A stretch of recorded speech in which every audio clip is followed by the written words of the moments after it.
And welcome to another exciting episode of Way of the Brush with me, your host, Kris, aka the Name Butcher, aka Hey You Get Off My Lawn, aka Kris, you are being creepy again.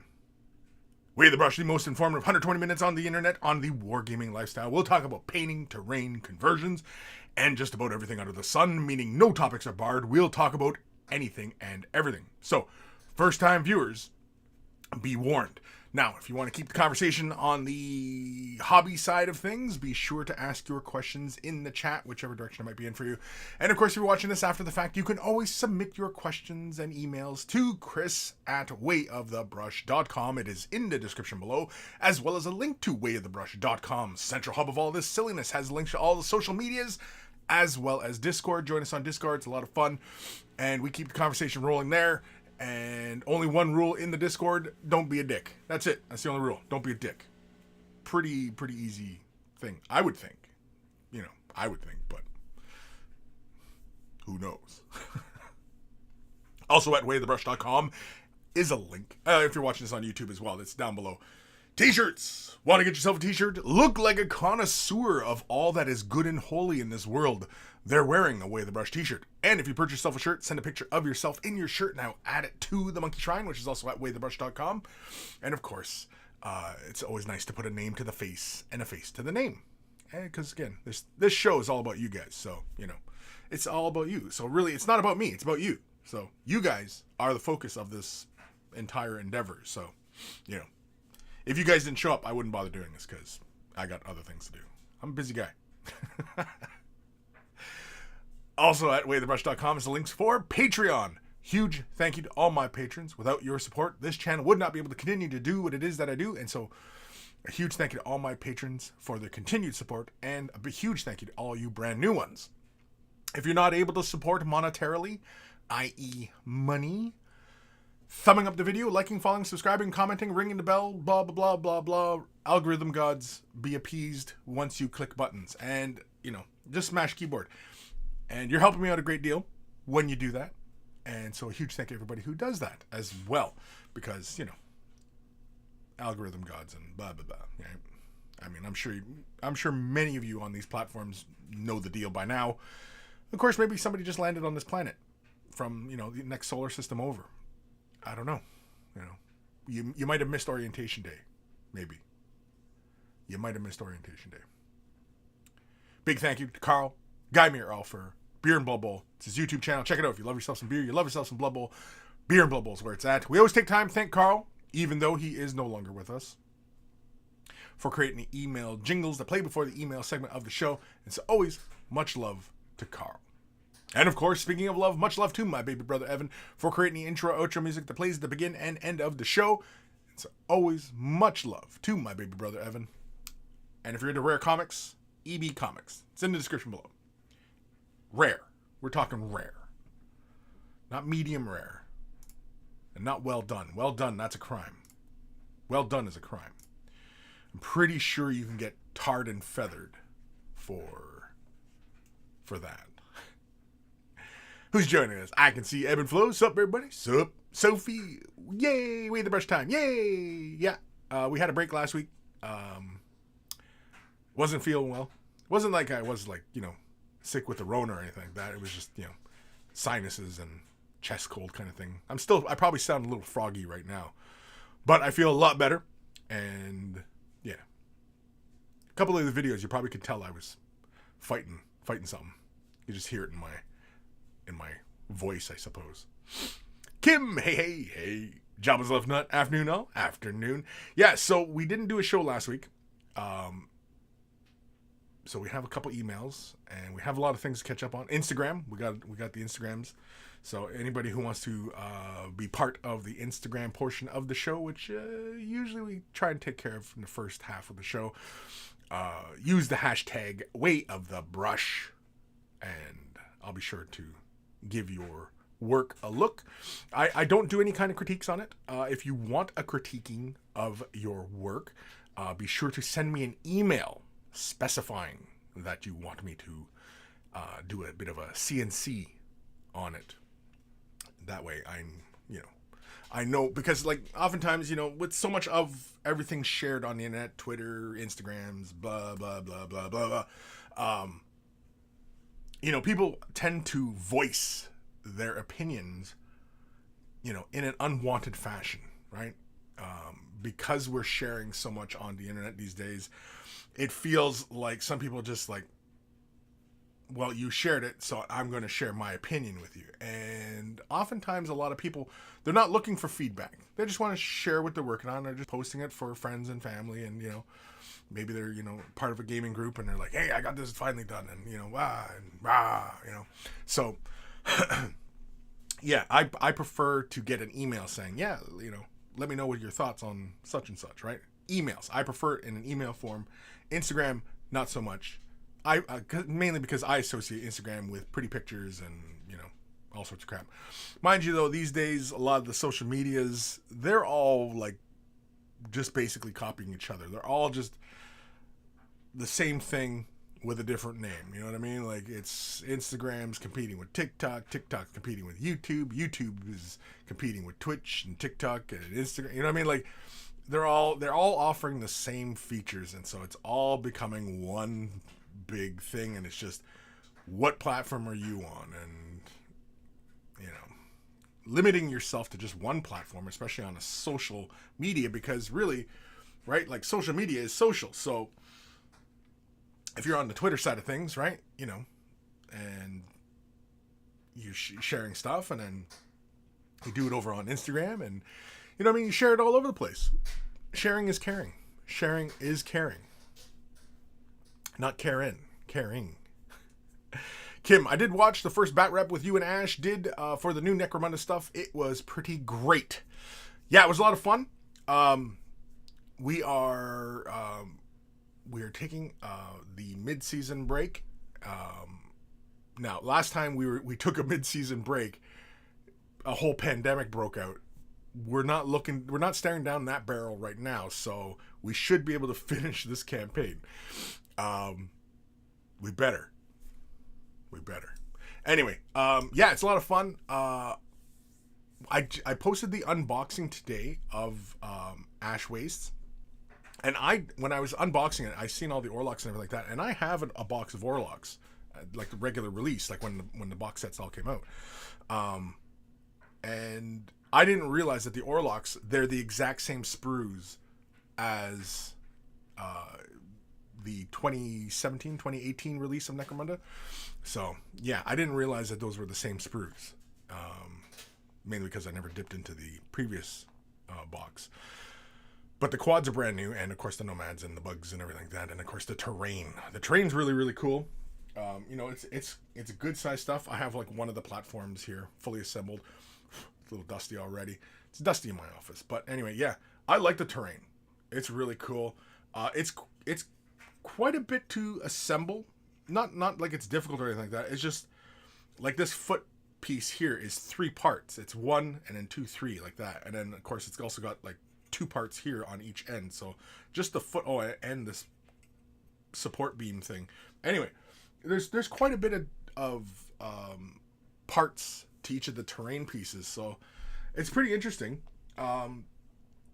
Putting the quads together, I would recommend that you use your sharpest sprue nippers for that, just because the frames, because the quad bike itself is 2 halves, and then it has the engine inside, and it's these tiny little connecting points inside. So they're actually a little bit fiddly to put together. It's not terribly difficult, but yeah, the quad frame. I don't have the quads with me right now. They're over in the other end of my studio, and yeah, but they're not like troublesome or anything like that. But you got to be a little bit careful, just because that frame is actually like the quad itself. The frame is actually quite small. But once you have it all assembled, it's solid. But yeah, assembling it all and everything like that, yeah, you got to be mindful of how you're cleaning and all that, just because it's so open and everything like that, right? So, but yeah, it's a lot of fun. We hammered out a couple games.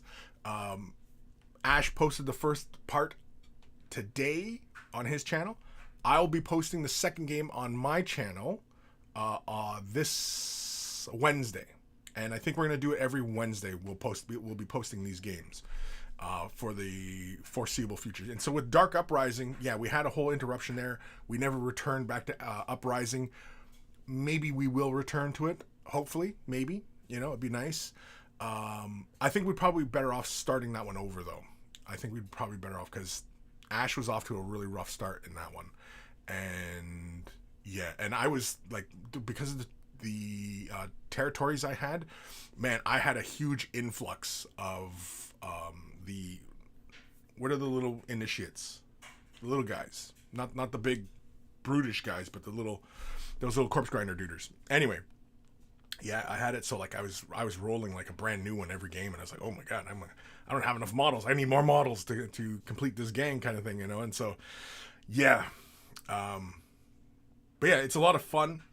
Vehicle rules in the game of Necromunda, it feels very second, third edition.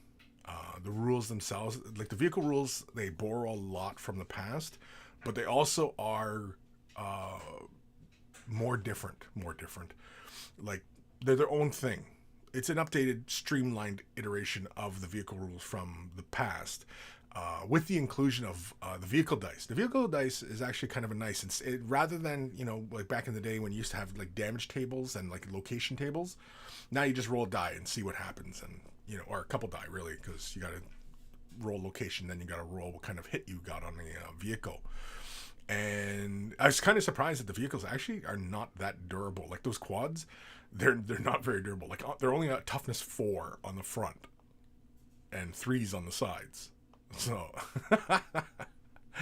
yeah, it's interesting, but it's been fun. Yeah, my gang is the Orlocks. We are the Dads of Anarchy. So, and I gave them all kind of tough guy kind of names. So, the leader's name is Biff. Come on. Sophie, finally, my Norse Blood Bowl team and my Star Trek Adventures Klingons. Next item is Ashway's box set. Yeah. The Norse Blood Bowl, I haven't even touched those yet. I know, I got to get on. Well, I still have the Blood Bowl core box, and I haven't even finished assembling the humans, the nobility. I've got all the orcs done, but yeah, still got to get all my humies done. And then, of course, I also have Chaos Warriors. Yeah, I got Chaos Warriors, the Chaos team, and the Norse team. And I also have humans and the older orcs. And so, yeah, lots of Blood Bowl. Lots of Blood Bowl. I should get more Blood Bowl done. But I've actually been hankering for Underworlds, Warhammer Underworlds. I definitely want to get into some Nether Maze and get some games in. And yeah, definitely. Dark Commission. Hi, Kris and Monkeys. Hi. Arnold Dugan. Well, I'm glad. It's a lot of work. That's what I'm paying for. It's all hobby. Yeah, exactly. It's a lot of work, but yeah, it's having fun. I mean, I have to wait. Thank you, George. Subscribing with the Twitch Prime. Thank you. I don't even know if it's still there. I can't see it because I got stuff in front of the screen. But anyway, huge thank you, George, for the subscribing with the Twitch Primes. But yeah, it is a lot of work. The Necromunda box, that's a big box. If you got the Dark Uprising box, it's the same size kind of box like that. And it's, well, if you watch the unboxing video, I mean, you'll see how much crap is in the box. I mean, it's a vast majority of it is the big sprues. I mean, like these plates here are the bases for the other buildings. And this is thick. Listen to how thick that is. That's a thick piece of plastic. That's a thick boy. So, yeah. Sophie, going to watch that battle report after the show. Yeah, give it a watch. It's entertaining. And I sometimes I wish Ash didn't concentrate so heavily on the actual gameplay and rather the game experience of itself, because we do have a lot of laughs and fun when we play, and yeah, so it would be nice if more of that was captured in the games. But yeah. Old man Logan, hey there, Kris and Monkeys. How is everyone doing today? Hopefully everybody's doing good. I feel good. I'm feeling good. You know, ash wastes, playing games. Got my gang done actually, because like I already had Orlocks, but I'd never assembled them, and so I assembled up an Orlock gang, as well as the quads, and everything was just done basically. Like if you watch the battle report, you'll see the models. All that is a contrast. I primed them gray sear and just did contrast. And that's it. I used some opaque colors. I used like corn red for the red bits. And that was it. Oh, and then a shade wash of Agrax or a shade on the flesh and the red bits. In the metal bits, just to give it like a slight rusty quality to it. But yeah, really, really fast paint jobs on them. But I think I'm probably going to do some weathering on them because they feel a little too clean, and I did the bases so they're kind of like that deserty kind of coloring, so it's slightly brown rim with the, what is that technical called, Armageddon, yeah, I just used Armageddon dust. That's all I used for the bases. That was it. Really, really fast. I was just kind of trying to quickly hammer them out. And I was assembling the terrain as well, but then it's just the way everything kind of works for me these days. And I only get like 3 hours of actual kind of work time to sit down and work on projects, which might not sound like a lot or might sound like a lot. I don't know, depending on, your own personal time. But yeah, when you're trying to produce stuff, it's not a lot of time. It's not a lot of time. Where am I? Disco Duke. Hey, monkeys. Hey, Disco. The Wannabe Painter. Hey, folks. Hey. Cocking. Time for nights. Yep, time for nights. Nights. Man. I know, we're so busy these days. So busy. It's okay, though. It's okay. It's good. I like it. And, of course, everybody who's been watching my channel will have noticed, obviously, in the last, couple months, I have been doing a lot more shorts. It's the format on YouTube. It's like the shorts. It's to compete with TikTok and Instagram and all that stuff. And if you hear little ticking sounds, that's my dryer running. So yeah, I've been doing more shorts and basically just more reaction type vids, just because I can hammer them out really fast and put content up, and also because I also like doing multiple platforms. So the shorts format I post on YouTube, and then of course they also I import them over onto TikTok, and just keep doing that. And then of course doing unboxing videos, tutorials and stuff like that. Now I was gonna make a Patron video today, and I'm probably still gonna do a Patron video today, just to update patrons on the state of things and where I plan to go, and also what I want to do to make patron support worthwhile, right? I mean, worth is obviously in the eye of the beholder, right? Value is in the eye of the beholder. But anyway, I'm thinking that I'm probably going to periodically record some of my efforts, because now this big kind of rush that I was in with the Necromunda stuff, I'm obviously getting past that, and now I can get back into kind of just plugging away all my other projects, because my avatar, I have not touched my avatar since a week before its release. So I have not touched it in that time. And he's sitting there and in a state in which I keep looking at him, and it's like, I still got to correct that, because he's at a point right now where I'm not really entirely happy with where he's at, but that's because I have not laid all the color down. And so, yeah, it's just kind of messing with me, and it's my OCD is kicking in, and it's like, I got to get to this model. And so I want to get back to a lot of these other projects, especially my Eldar stuff, because I want to, incorporate all these new Eldar units, because I bought more Eldar as well. And so anyway, yeah, so I think what I'm going to do for my Patreon side of things, because you obviously may have noticed that I'm not producing any tutorials or anything like that, which is what I'm more known for, I suppose. And I think what I'm going to do, if I do produce any tutorials, I think they're going to sit in Patron for whatever amount of time until I feel like releasing the video, mainly because the tutorials just were not getting views. Nobody was watching them, right? Even the getting projects done videos, I mean, like it was a lot of fun, live streaming, and filming it at the moment was really great, and everybody joining in, and you know what I mean, like it's a lot of fun. But the life of it afterwards, it's not really there. And same with the tutorials. I mean, like, they don't get views. So, I mean, like, you got to put your energy towards whatever's getting views. And right now, the shorts, are doing well, and yeah. So I think what I'm going to do is, whenever I create tutorials, I'm going to just leave them up in Patron, and then they'll sit there for weeks, months, or forever, because, nobody was tuning in for them anyway. So, and the people who really appreciate it are the patrons. So I figured that's where that effort should go. So yeah, expect more patron only type of content. And I'm also thinking of, because like I'm getting very, very cluttered, and I look like a damn dragon in here with all the crap. And so I have like a lot of boxes that I'll probably never get to, like Space Marines.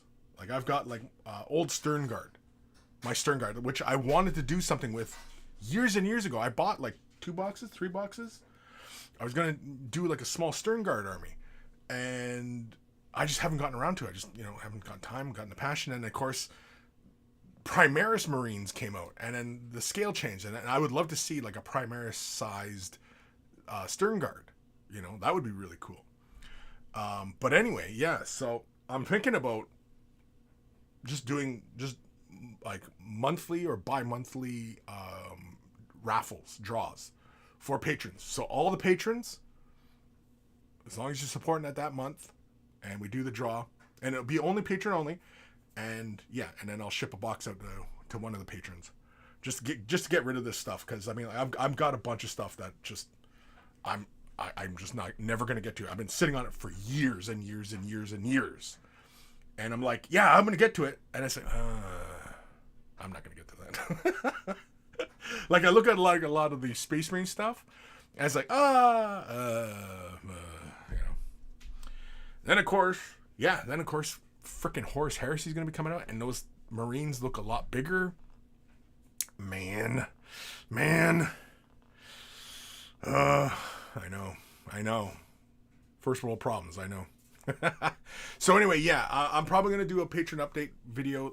So, of course, some of the patrons might not be watching right now live, and probably won't catch this until, a couple days from now, whatever. So, yeah, I'm going to do a patron-only video going into a little bit more depth into what's going on. So, yeah, but that's the plan. I think I'm going to start liquidating my stock that I'm sitting on that I'm just never going to get to.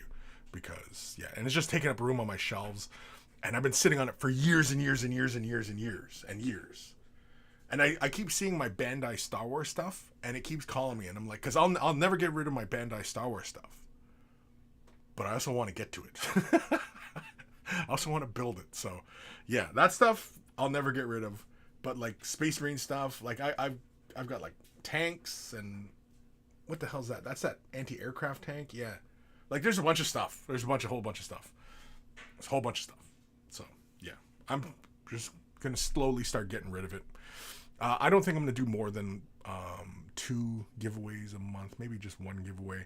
It all depends. Just because, obviously, as well, shipping out of Canada is a pain in the ass. So, shipping it to any of you international monkeys, man, it's just, it's annoying. It's annoying. Especially if you want, like, tracking. Oof. Man, you gotta like sell your kidney or something like that just to afford that.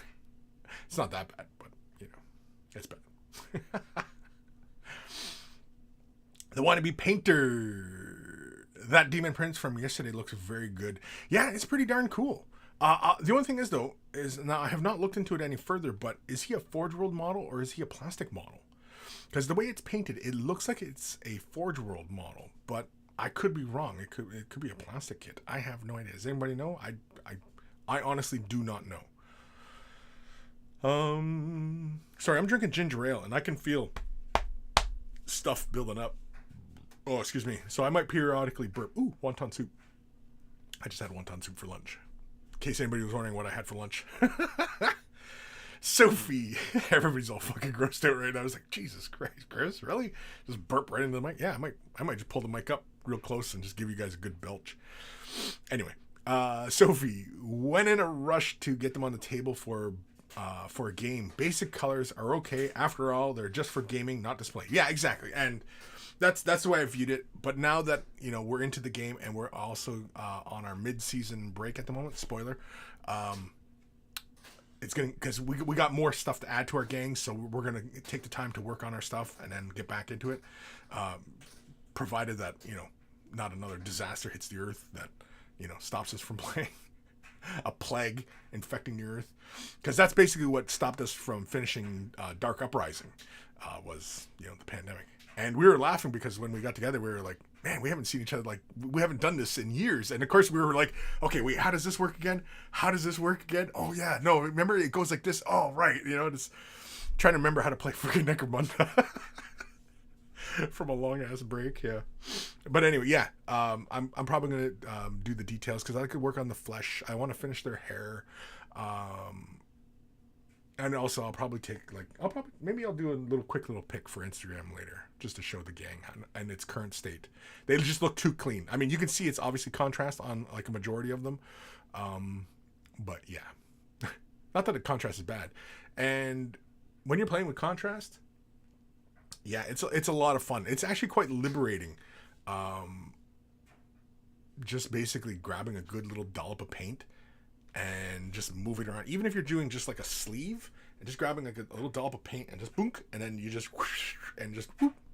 And as long as you lay a good like a good amount of the color down, yeah, it's wonderful. It goes nice and dark in the recesses, stays nice and bright up on the high points, and yeah, it's, you know, I like contrast paint. It's fun. It's a pathway to many abilities some consider to be unnatural. Sophie, Kris needs an assistant. Payment-free painting tutorials and gaming. Needs an assistant. Payment-free painting tutorials and gaming. Oh yeah. No, I've mentioned that many times. I need a minion. I need a minion. Now, I mean, I can you know, draw the pentagram, have some candles, light some incense, you know, consult the Necronomicon, and summon a minion. But I figure I'll just put the feelers out there for anybody out there. Interns. I need lots of unpaid interns. That's what I need. That's all I can afford is unpaid. All I can afford right now is unpaid internship. Old man Logan. Such a perfect description. I look like a damn dragon in my office. Let's just say I can more than relate. Yeah, exactly. You know, I'm just like a dragon sitting on his hoard of gold. And I mean, like, if miniatures were gold, which they kind of are, yeah, I'd be that dragon sitting on top of his pile of gold. And yeah, I don't know what all this was, but I'm pantomiming the hoard of gold. That's what it was. It's not me swimming or anything like that.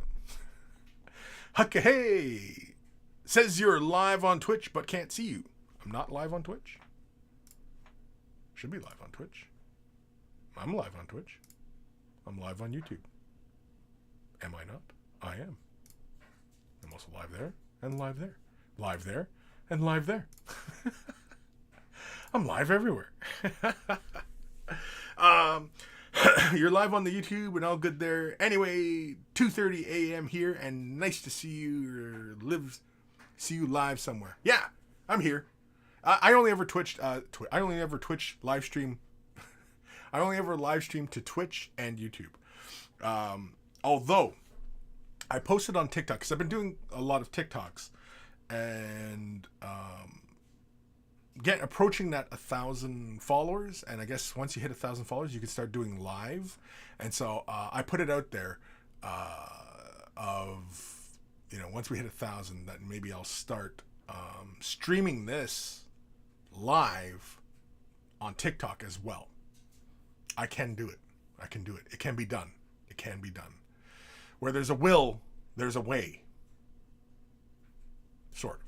And yeah, so once I hit that milestone, I guess. Milestone? Yeah.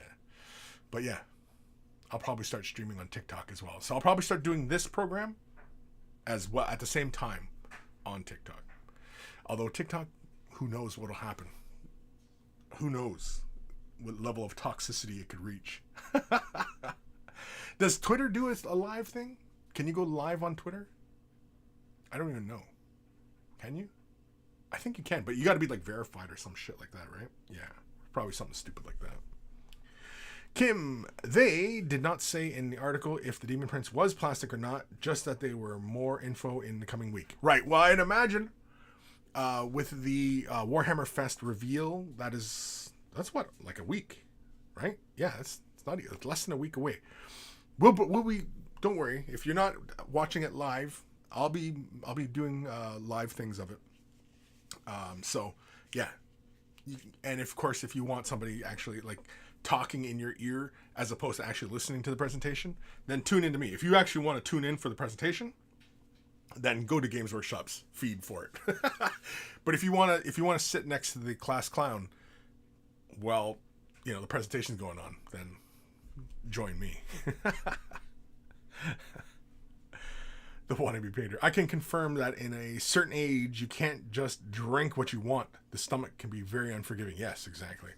Well, I mean, I like Canada Dry, and like, I don't know how true it is. I mean, I always grew up, because like Canada Dry, I mean, it's the best stuff. Like, as far as ginger ales are concerned, Canada Dry is the best. And if you don't have Canada Dry wherever you live, I feel bad for you. And, you know, I just don't know what to say.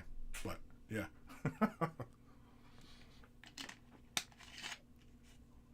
But anyway, I always grew up hearing that ginger ale, like when you're ill, have cold, fever, you know, feeling the flu, whatever, drink ginger ale, right? Ginger ale to help, you know, calm your stomach and all that, as well as, you know, keep you hydrated and, you know, all that stuff, right? I don't know how true that is. I've always heard that since I was a kid. So, and it was a very long time ago when I was a kid. So, you know, but yeah, I've always heard that. I don't know. Like, is that like for any of you in the UK or in the cold north, Norway, or, you know, I don't know, wherever any of you are, Australia, do you guys have ginger ale, Canada Dry? And is it the, what is it, the cure-all, the snake oil that people claim it is? I think somebody won a lawsuit recently. I think there was a lawsuit against Canada Dry. Recently, yeah. Now that I'm talking about it, I think there was a lawsuit against Canada Dry for their ginger ale because somebody was like, "Yeah, it's supposed to be cure you, right?" I want to say maybe it was somebody who had fucking COVID, and they sued Canada Dry, thinking that Canada Dry would fix COVID. I think it was something stupid like that. Maybe it was a joke article I read. I don't know. I can't remember. It was a while ago though. Anyway, Old Man Logan, I see you on Twitch. Yeah, I see you on Twitch as well. I see you. Get your finger out of there. Russ Evans, hello Monkeys and Kris. Hello Russ. Kim, yeah, it's the same here. Ginger has medical properties. Properties? Like properties like beachfront? Summer cottage? No, I know what you mean. Yeah, well, ginger's always been claimed to have, you know, medicinal purposes. And ginger ale, I mean, like, but I mean, ginger ale, does ginger ale actually contain ginger? Let me see. Where's the ingredients? Like,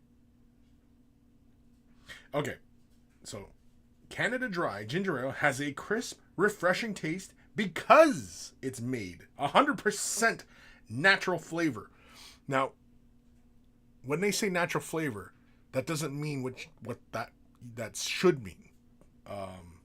Including real ginger. Okay, so they're saying there's real ginger in here. That's cool. Now, if they're claiming there's real ginger in it, then it's got to be true, right? Because they wouldn't put that on the sticker, because somebody obviously would sue their ass, right? So, carbonated water, sugar, glucose, fructose, citric acid, sodium benzoate, color with a U, Natural flavor. Oh, that's it. That's it. Natural flavor. Yeah, see? Now, the ingredients don't list ginger. I don't see nothing about ginger there. That's the list of actual ingredients. You know, like the little ingredient thingy. I don't see ginger on that. Unless it's all part of that natural flavor. Whatever the hell that is. But, yeah. Anyway. Natural. Flavor. Sophie, we have a Jamaican ginger ale. I don't drink it often. It has a strange taste and sort of burns the back of the throat. Don't know if that's normal. Never asked anyone else. Jamaican ginger ale. Interesting. Yeah, ginger ale. It's a carbonated drink. So yeah, ginger ale. Like, can it dry? Yeah, it's dry. It's a liquid. It's a water that's dry. It's a dry water. Yeah, but the bubbles, bubbles, right in the back of the throat. Yeah, gets all your sinuses happening. Makes your sinuses happy. Hucka hey, yeah, here in Australia, and same old wives' tale. Yeah, that's what I figure. It's you know, just something somebody made up at some point. Said, yeah, have this, it'll fix you. It's kind of like using whiskey for, when babies are teething. It's like that, right? Kim, at least they once they sell here is made by real ginger. Yeah, I don't know. I mean, I've been a big fan of Canada Dry for the longest time, and I've drank Schweppes and a few other brands, and there's an RC Cola type brand. I've had those, and they all bleh. Canada Dry, yeah, it's good. It's dry. It's dry Canada. If you're tired of Canada Wet, drink Canada Dry. I don't know. I don't even know what that means. Don't ask. I don't know what that means. Java's Left Nut. Vodka and ginger ale cures all my ailments. Vodka? Yeah, I usually do a bit of rye whiskey. Rye whiskey and ginger ale. My in-laws, my father-in-law's father, he used to make a really stiff drink. Holy kermolies. Like in like one of those, what are this regular kind of like 3-4 inch tall, glasses. Anyway, yeah, it'd be that much whiskey, 1 or 2 ice cubes, and just like ginger ale just to like soften it up, I guess. But yeah, and just sit there and pour more ginger ale and take a sip, pour more ginger ale. You know what I mean? Like, whew, man, they were stiff drinks, man. And I by the end of the evening, family gatherings, what have yous, and yeah, I'd be half in the bag. Good times though. It was good times. But yeah, I'll never forget those really, really stiff drinks. Hoof. Kevin Cabal, apparently there is so little ginger in Canada Dry that it couldn't have any health benefits. Yeah, that's what I imagine. I imagine it's like, it'd be minuscule. Like you're talking probably like, what, 1 part per billion kind of thing, right? So, yeah. I can't see it, like the actual properties of ginger being imparted too heavily into the fluids, because I mean, eating like ginger, just raw ginger, just cutting off a piece and just doing it, oof, man, that'll clear your sinuses for sure. Kim, I think some international food stores has Canada Dry. Never tried it, but the one I usually buy has so much ginger in it that it burns when you drink it. Now, see, that's the thing. Is this Canada Dry? It does burn when you drink it, but I always chalk that up to the carbonation, because like I'll occasionally get like a Pepsi or something like that, and especially when it's really cold, oh yeah, that Pepsi, man, you can feel those bubbles, that carbonation just going right up into your nose and everything like that. Like you're just, oh my god, But it's great. It's great. Especially I love when they do the retro Pepsi that's made with actual sugar. It tastes just like when you were a kid. Well, if you're my age, it tastes just like when you were a kid and drinking Pepsi, especially out of the glass bottles. Remember the glass bottles on a hot summer's day, getting one of those cold bottles out of those big freezers and everything out of the store, and being at the ball game, whatever. Yeah, oh yeah, those are the good memories. Those are the good memories. The bad memories being the bottle being shoved. No. The Wannabe Painter, ginger tea is the #1 hangover killer. Really? For me, hangover killer has always just been water. Drink a full bottle of water before heading to bed, if you can muster it, of course. Usually I don't drink to the point where I'm like, and, I don't really drink that much anymore anyway, but back when I did, though, yeah. And since about my mid-20s, it was like, yeah, drink lots of water. I was like, okay. So I slam like a bottle of water back before hitting the hay. Bang, wake up in the morning, a little groggy, but usually another water and some coffee, and yeah, you're right as rain.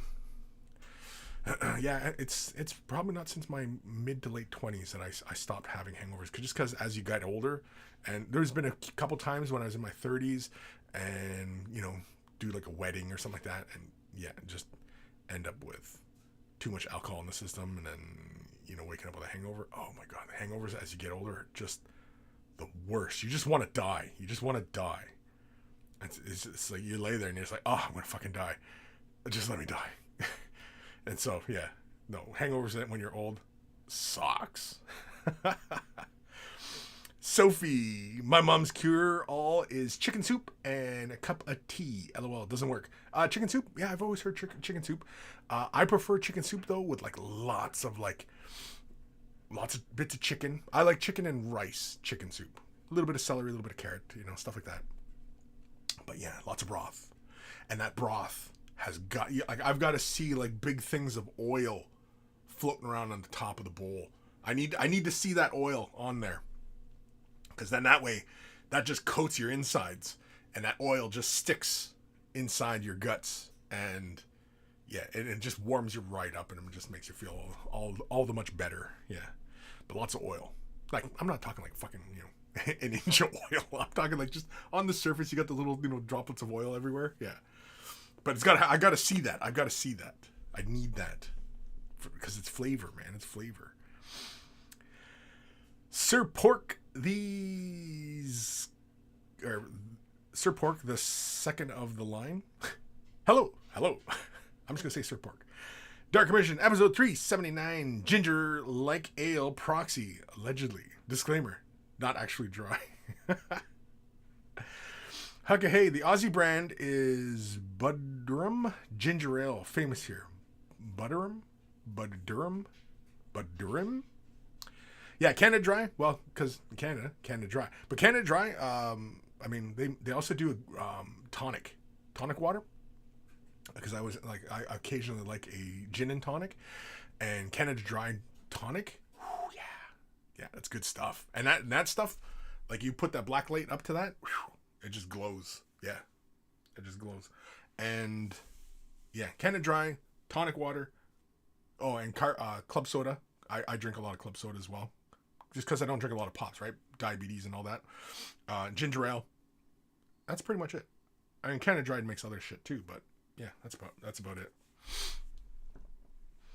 But yeah, Budurum, never heard of that brand. Now I'm kind of curious.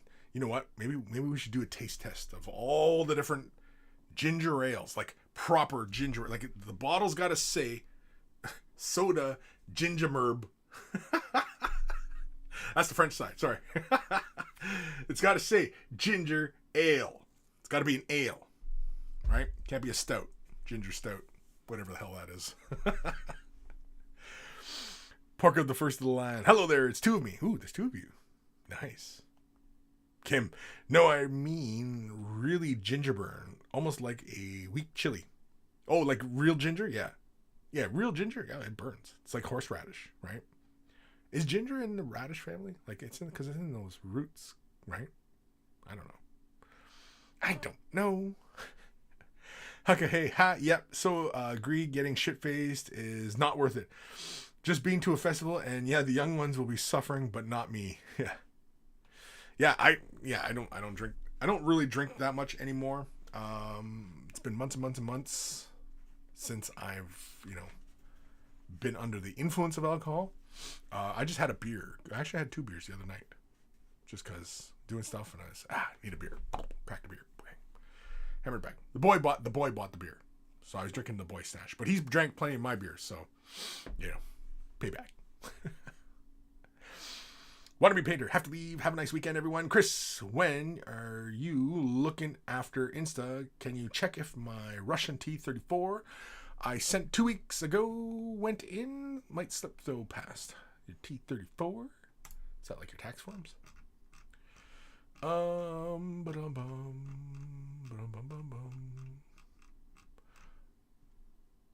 T34, I think we looked at that last week.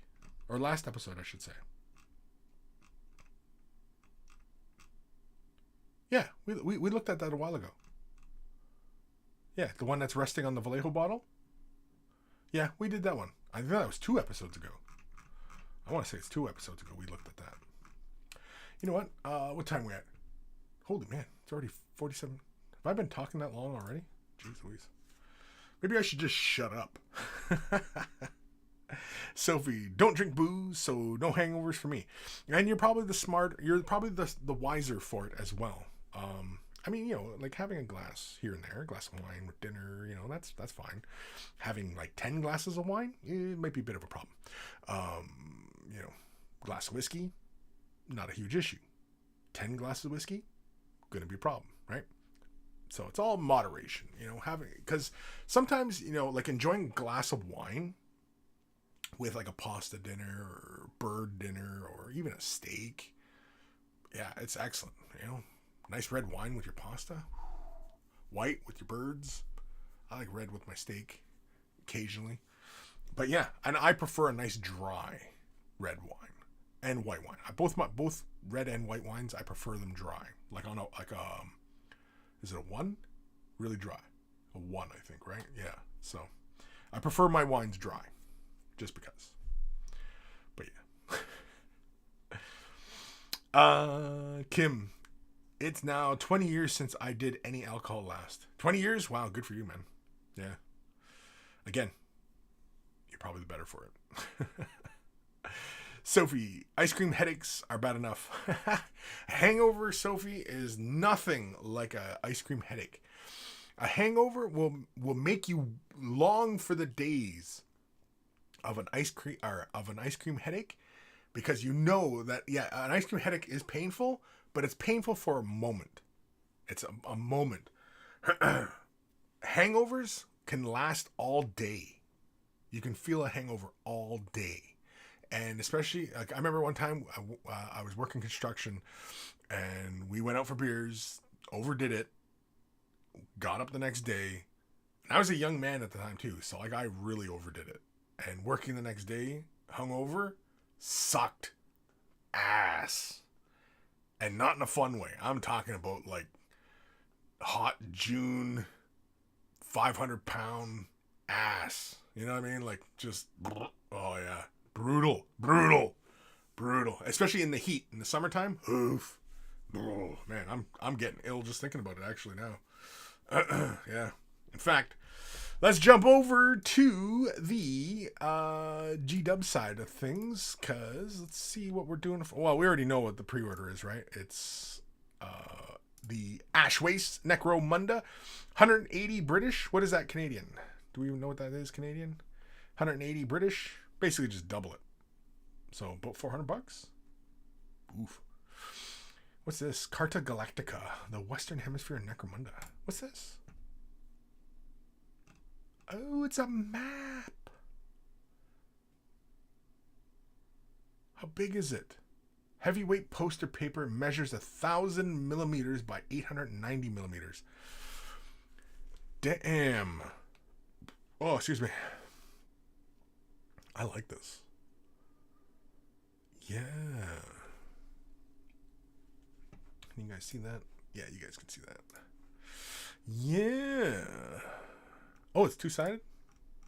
Or is it just preview thingy? That's just preview thingy. Yeah, because I imagine this is designed to be hung on your wall, put in a frame, whatever. 1,000 millimeters by 890. So it's a good size. It's about like what, damn near 36 by 24 almost. A little bit bigger. Is that about approximately the size of it? 30 by 20 kind of thing? Like inches? I'm talking inches here, people. Inches! For God's sakes. We got the Nomads are already available on their own. Look at that. yeah, I'm going to do my Nomads. I have no idea how I'm going to paint them. I want them to be true to the idea of Nomads, so I don't want to go for any bright colors, and I definitely don't want to do what they've already done here. So, yeah. Feel free to shout ideas at me. Oh, yeah, you know what? And the bugs, too, because I got to do the bugs. I don't got to do them, but I want to do them. Yeah, let me know what you guys think for bugs. Any fun ideas? Shout them out. Feel free. I'm all ears. Because I have some ideas. Because like, if I was going to do these for our games that we were playing, if I was going to play the Nomads, I probably would have went the quick route and just painted them mostly in blacks and gave them a gloss and then matted the Nomad so that they had that visual contrast. And I probably would have did a metallic in the eye, like a bright metallic in the eye. But I would have gone with like a glossy black for the carapace. Give him like the big beetle bug like look, right? But yeah, if you got ideas on what Kris should do for the boogs, yeah, let me know. Let me know. So here we have the quads, and like I said, these are really nice kits. And I'm looking forward to the 360 of nothing apparently. Oh yeah, nice. Yeah, I'm definitely gonna weather these up before our next games. Just add a little bit more depth to them. But yeah, so like for example, let me scroll up here. So you look at the top of the frame, and you can see like the little bits. Like this whole sprue is one quad. So you can see there's two identical halves, like that kind of trapezoid that has the frame, and you can see the springs on it, and it's got the blades in the front of it. That's two halves of the body, and that's a very thin part. And then like up at the top, it looks like a chainsaw with like a gas tank under it. That's the engine. And yeah, so these are small fiddly little parts, and it like once assembled, it's solid. But yeah, cleaning it, yeah. And I snapped the little part up at the top by just left of the wheel at the very upper corner. That little thing that looks like a little bug, or like looks like something from like Space Invaders, the video game. That's the front brake assembly, and yeah, I snapped that part assembling this model. That was a pain in my ass. Just trying to delicately put all these little pieces back together. And like there's one part here, kind of in the middle of the frame. You see like the little arms in the middle of the frame, and you see like that little cylinder part to the left between the arms. At first it looks like a little dildo on the sprue, but that's actually the handlebar, because you can do them two hands grabbing the handlebar, or you can do one hand and you have to put the handlebar on the other grip, just to, for symmetry, right? But yeah, fun models, and they're really, really cool. I like them. And yeah, books here on Blackheart. Oh yeah, the limited edition. I guess that's the regular. Now, Imperial Infantry Handbook paperback. At first I thought this was because this is a reprint, right? Oh, it almost looks leather bound, but it's a paperback. Oh, I might have to get this. I might have to get this. Yeah. Oh, it's got a nice little leather cover to it and everything. Frick! I might have to buy this. Frick. Harrow Deep. Oh, the Exiled Dead, Soul Slayer, Throne of Light. Nice. Okay, so yeah, so the big thing this week is the Ash Waste release. I didn't realize that they were going to already part out the Nomads with the bugs and the quads. That's really, really cool. And this map, I really dig the map. I dig it. I'm not going to lie. And the Infantry's Handbook. I might have to get that. I wanted it way back in the day. I never got around to it. And then, of course, they stopped selling it, right? And now I guess I'm going to assume this is a reprint, but it looks like it's leather bound, and it says paperback, but that looks like leather. Like, am I wrong? Am I just seeing things? Because like when you look at the side picture of it, it looks like leather. I mean, I guess I could read the description, right? I guess I could read. Who's got time for reading? Read. I don't read the book. The book reads me.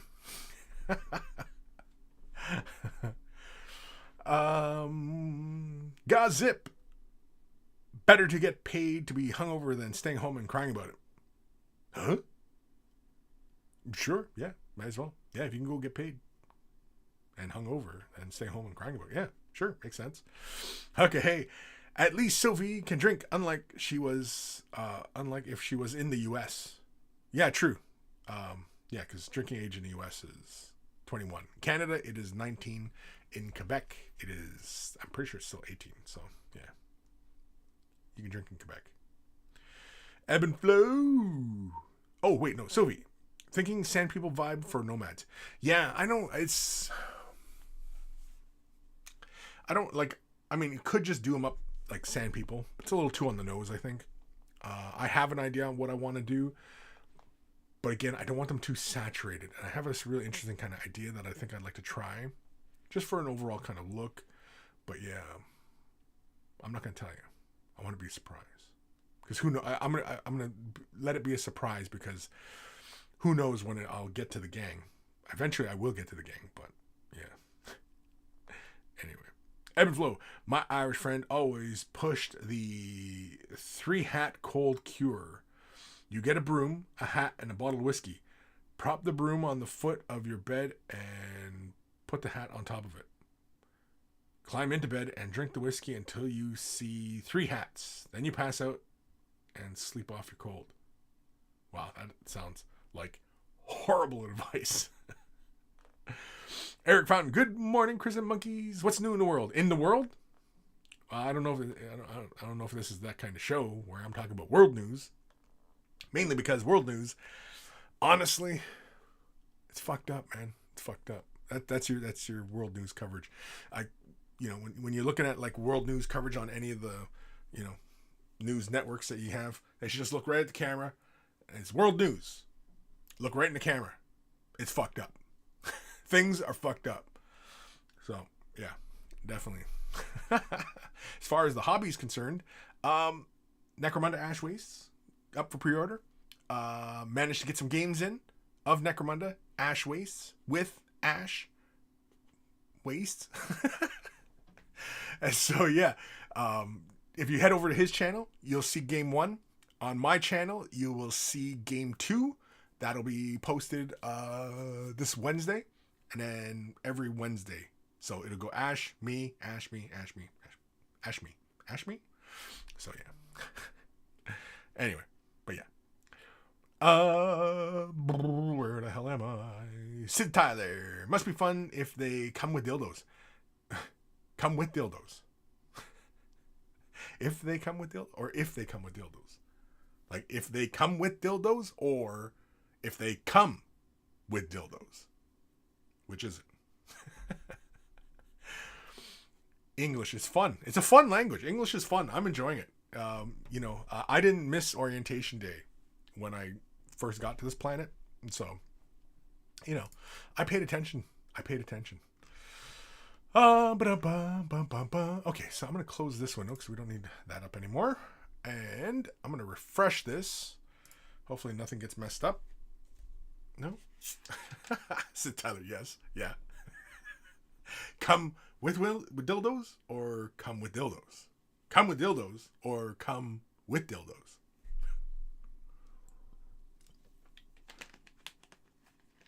All the dildos.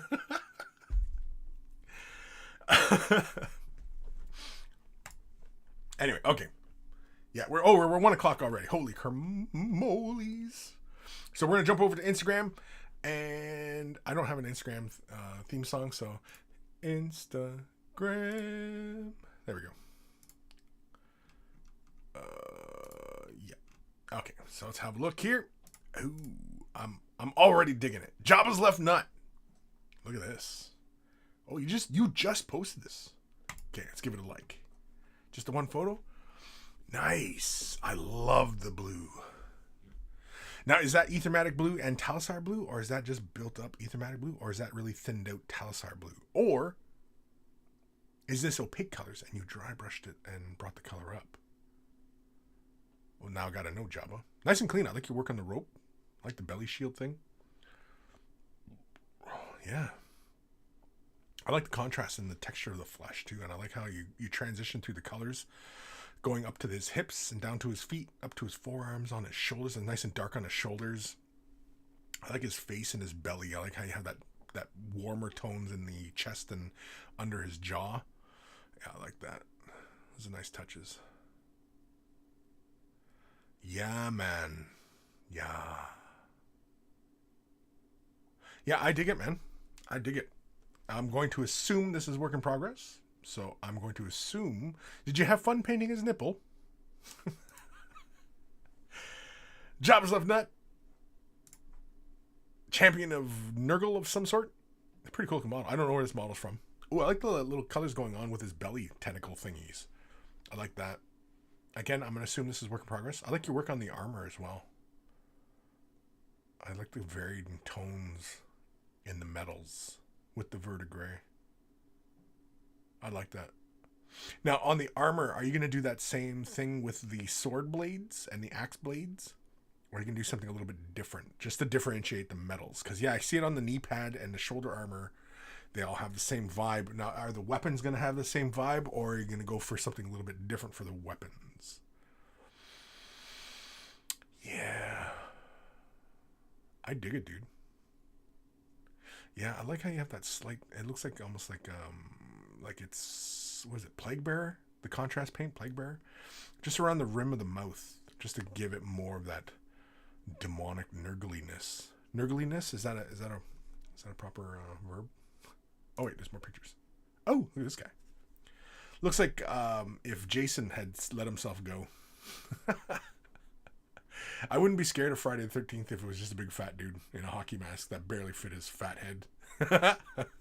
It'd be basically like if I tried to put on a hockey mask. I like the armor. I like the color on the armor. Really nice work on the flesh, man.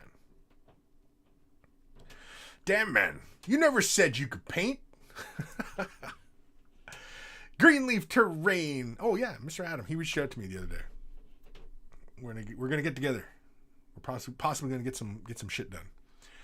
How to Crash a Plane 101. Really cool terrain. I like it.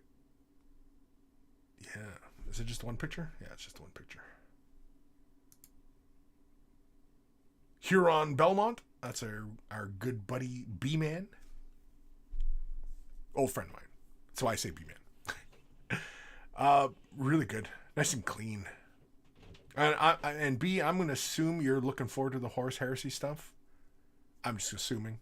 I have no idea if you give a shit about Horus Heresy, but yeah. The transfers, I can still see like the glossiness on transfer. Are you going to matte those down, or are you just going to leave it as is? I think you know my recommendation. It's just the one picture yet. Carol Joe. Some Eldar stuff. Look at all the... he got all the autarchs. Holy man. That's pretty damn wild. And these are the new autarchs. Well, I mean, like the floaty one that comes with the wings, like obviously that's the older one, but the one on the far left looks like... Can you guys even see what I'm looking at here? Sorry, I forget to check to make sure that you guys like we're in frame here, but yeah. Yeah, the far left autarch looks like the old one. Like, it's the Finecast or pewter one. And then it's like... Or maybe the middle one. The one that almost looks like a fire dragon with the purple cloak. That might be an old one as well. I don't know. It's hard to say. Or are they all new? Oh, I'm so confused. No, I think that far left one, that's a pewter one. And I want to say the yellow helmeted one is the older one as well. So would I be correct in saying this is 2 new ones and 2 slightly older ones and 2 really old ones? Would I be correct in that assessment? Yeah, right? It's 2 of the new autarchs, 2 of the older ones with the wings, and then 2 of the fine cast pewter ones. If I'm going to guess. Survey says, Carol Joe. Survey says. Nice work, though. I like them. Greenleaf Terrain. Gorka Morka Painting Begins. Give that a like. Doing some Gorka Morka Terrain. Ooh, look at that. Look at the Orky buildings. Adam does really good work. Check out his site whenever you get a chance. Resin Time. Give that a like. Oh, he's doing ponds. Oh, he's doing swampy type terrain. It's the classic looking Imperial type buildings. Might not even be Imperial buildings. These could be for like bolt action or something like that. I have no idea. But yeah, this dude, he's been doing this gig for a while, and his work is good. If you're looking for terrain, custom terrain, stuff like that, yeah, check out the Greenleaf Terrain. He'll probably be able to give you exactly what you're looking for. Ooh, what's this? Simply Mini Painting, continuing my Children of Nod Crusade Force. Here is the Jacqueline Ridge Runner. Nice. Yeah.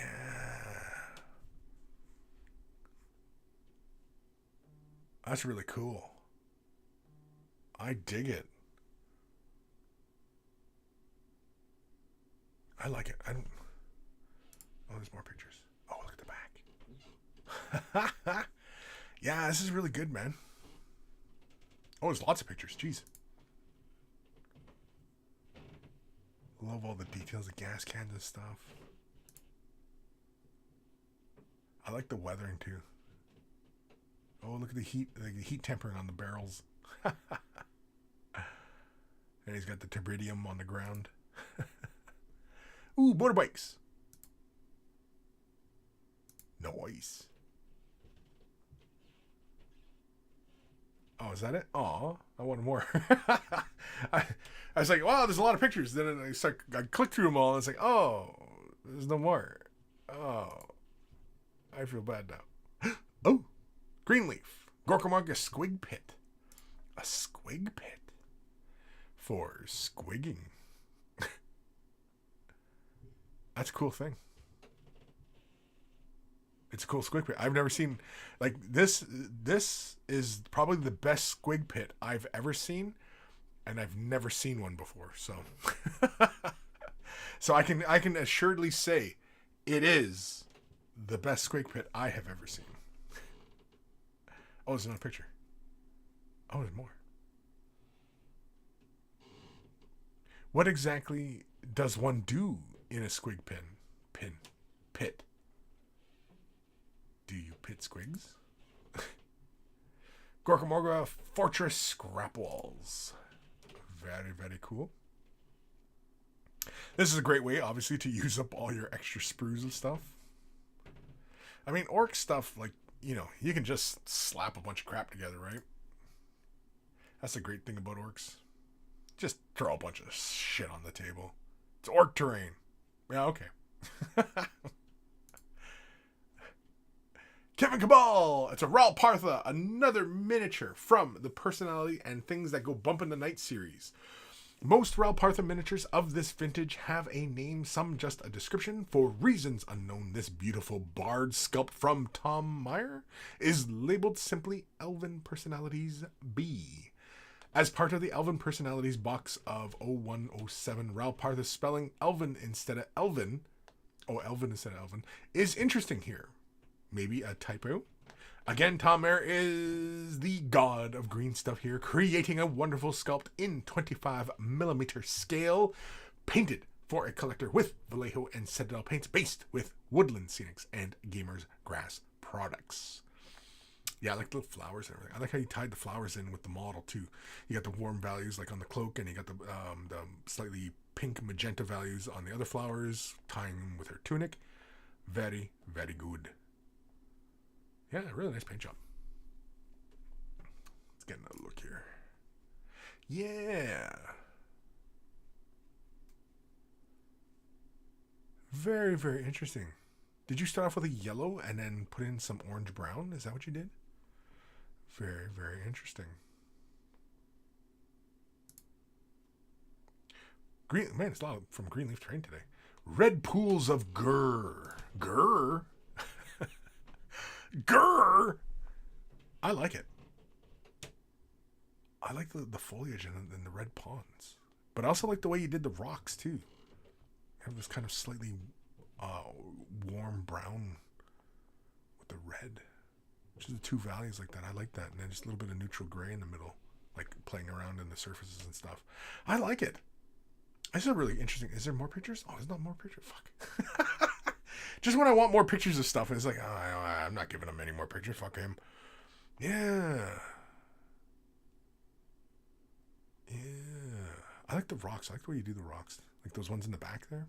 I like that. Because they feel like hard, sharp rocks. Like looking at them, like a nice, hard, brittle edges to them.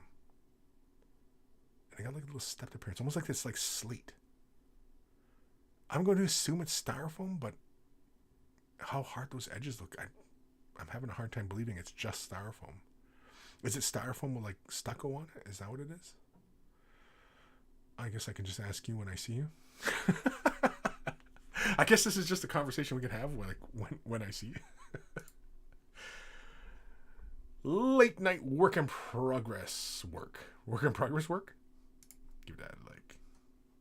Oh, I like the orc glyph on the one building there. Make sure I'm seeing. Yeah.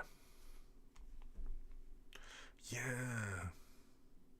I like the classic kind of balconies with like all the little boards providing cover and everything like that. What are the main buildings made of? Foam core? So it doesn't quite look like foam core, but what do I know? It almost looks like EVA foam. Just the way it's kind of cut and everything. Huh. Very, very cool. Very, very cool. Huron Belmont. Allied Inquisitor for my Imperial fists. This is that new Inquisitor model, right? It's got this dragon and uses Eldar bits and yeah. Really nice work. I like the work on your face. I like the gold. It's nice, that rich gold. That purple. The purple and the gold are really what stand out the most. Is this work in progress or is this done? I don't know if this is done or if this is, yeah. But either way, really nice work, man. Very, very good. Is there more pictures? No more pictures. Boo earns. Greenleaf Terrain. Grim Dark Gothic Ruins. Very, very cool. Very familiar designs. Again, with those really nice sharp rocks. Looking at the buildings, but I'm like, oh, look at the rocks. So, oh, wow, the rocks, man. The rocks! I know, it's so stupid to get focused in on such a detail, right? Look at the rocks, man. Like, I like the way he does the rocks. Like, it looks like slate or, like, it looks like a rock. Like, but I know him, and I know how he works, and it's gotta be styrofoam, right? It's gotta be. And then he's putting, like, stucco or something on it. Drywall or polyfilla. I'm assuming a plaster. What's this? Disco. Nice, quick Terminator T8 head 3D print from Thingiverse. Very, very cool. Now, if you know Kris, you know how Kris would have painted this. Not really how Kris would have painted it, but what Kris would have painted it with. Very, very cool. I like that, Disco. Is it done or is it still more to do? Because on the T800s, aren't the teeth look like real teeth? Like, aren't they they look like bone? Whoa. Wild Satyr. What to be is finally ready. This has got to be a 3D print or something. Yeah, it's got to be a 3D print. I think I can see the print lines on it. Pretty cool looking thing, though. Like, it's like a orky thing with samurai armor and a big custom blasta. Pretty darn cool. Is there more pictures? No, there's no more pictures. Looks pretty darn big, too. He looks a lot like the Incredible Hulk with, like, a big, menacing mouthful of teeth. That's very cool, though. And it's just like, is it a 3D print or is it like somebody selling this? What is it? Simply mini painting counts as Chaos Lord. Give that a likey view. I like the axe. I really like the axe. I like the color in the axe. Immediately the eye is drawn right there first. Ooh, I like how you did the shield. Yeah, I can see like the purple values going up to the light blue. I like that. I like ye. Nice texture. Yeah, I like your work on the axe and that shield. That's really cool. I like. Let's go back to. This one here. It's kind of hard to see those values, whereas here I can see the values a lot better. I can see it's purple at the base and it goes up to a light blue. I like that. Very, very nice work. Has a very, obviously it feels like very Zinchian. Zinchian, is that a proper thing? But yeah, very, very cool. Thank you for posting that. This one's from Kim. Finished my Karsagi Night Guard. Masagi? Yeah, these guys are freaky deaky. I like your work on the blades. I think the flesh on the faces could have came up a bit. I mean, the hair helps, but yeah. It's because the overall value feels pretty dark. I like the bases too.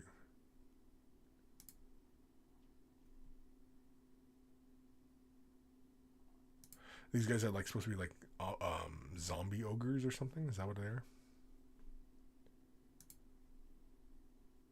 Yeah, I like your weathering. It's really cool.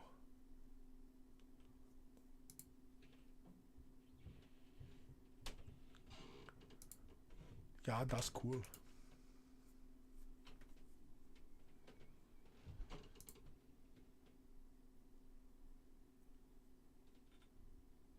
Yeah.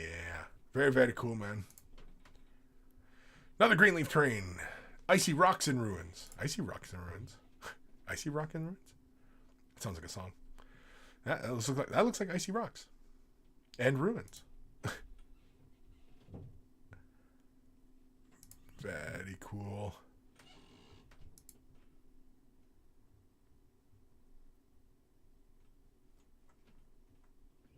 Yeah, that's cool. Huron Belmont. Finished with my Imperial Fists for a bit. Starting up an Allied Imperial Knight Freeblade Lance. Work in progress. Shit, did I give the last one a like? Yes, I did. Very, very cool. Working on a Freeblade Knight. I like the color.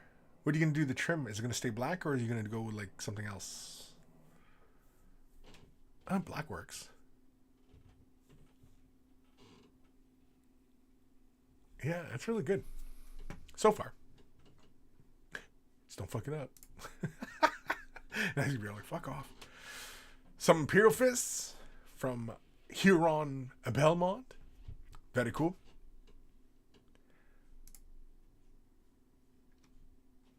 I like the weather. The armor chipping and stuff.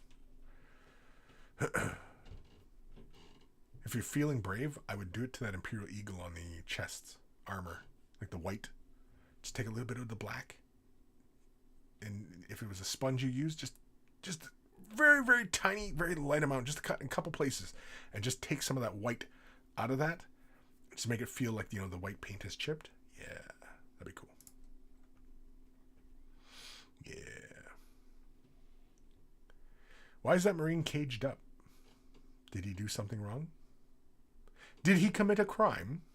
Oh, look at this dude. I have no idea who this dude is. He looks cool, though. I'm not sure why he's got the long face, though. Why the long face? I like this model. This is probably one of those few Space Marine models I really like. This Apothecary, I like him. It's just,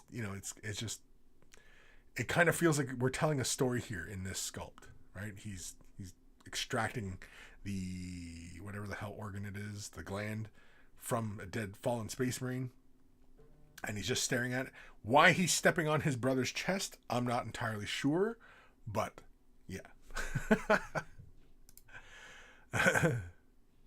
Oh, this guy's cool. I like the little screens. That's good stuff.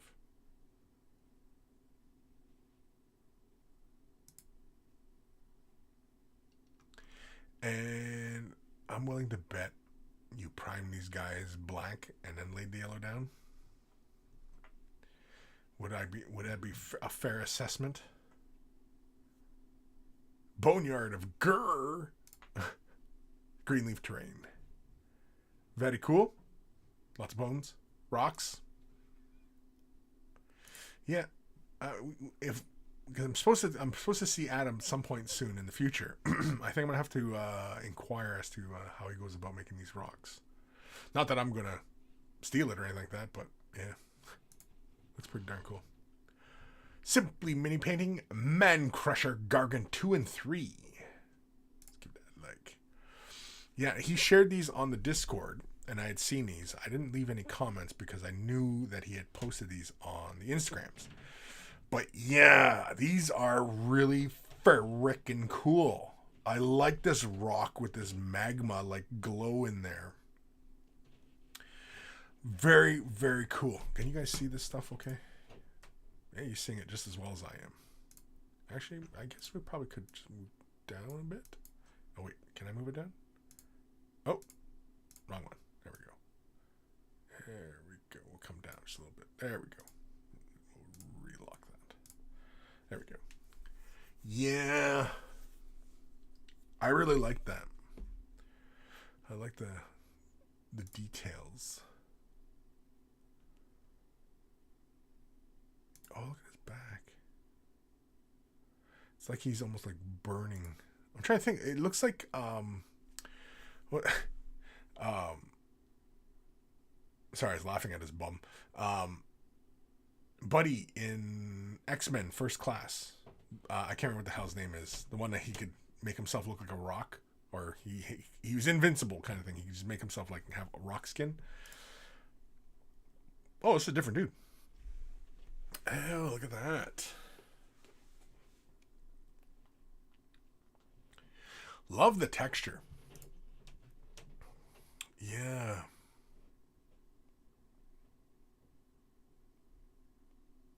I even like how even the dirtiness on his feet and everything. I like that.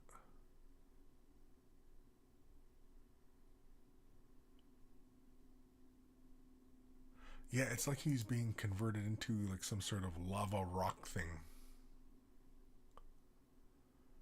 Very, very cool. Now, is this like a made-up thing, or is this described in their lore that some of them will look like this? Or did you just make this up? Very, very cool, though. Very, very cool. And the painting is really nice, too. Yeah. Oh, look at this guy. Jeez Louise. Man Crusher of Horn Teeth? Okay. It's Man Crusher of Horn Teeth. I really like the face.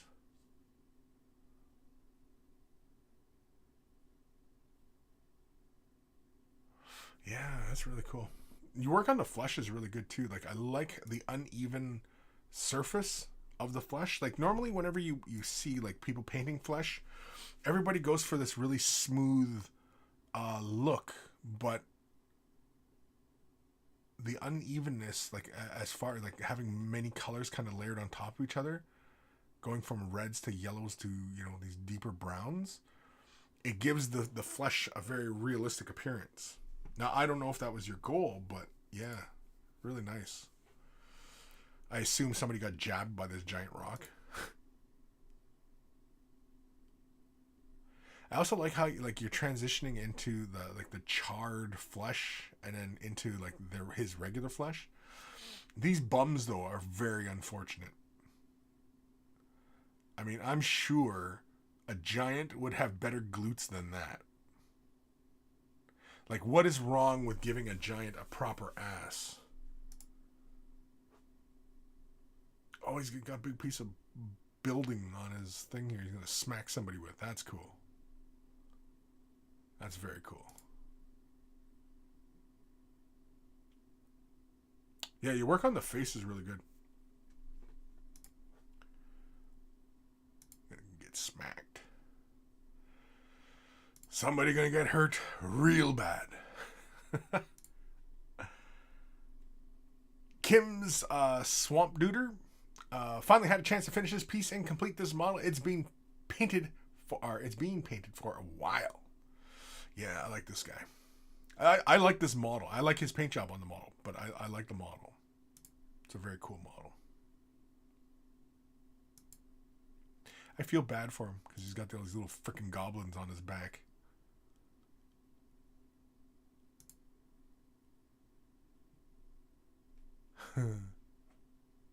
Really nice work though. The is he a Trogoth or something? Yeah, he stands right out. Like, I like the base. I like the texture in the base. I like the water. I like how he is, nicely framed within the base. I like that. Oh, look at this. The Gargants of Hornteeth Mountains. Did I give the last one a like? I did. And this guy's huge, right? Like, this is one of those big Gargant-like duders. Hence the name Gargant. Yeah. Very, very cool.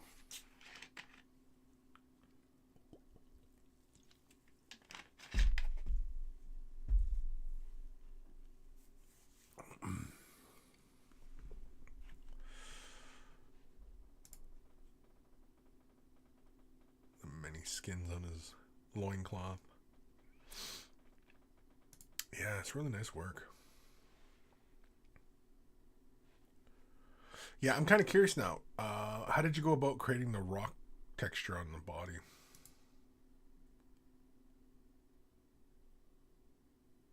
Oh, I like he's got a little bit of glow in his feet where he's making contact too. That's cool. Yeah.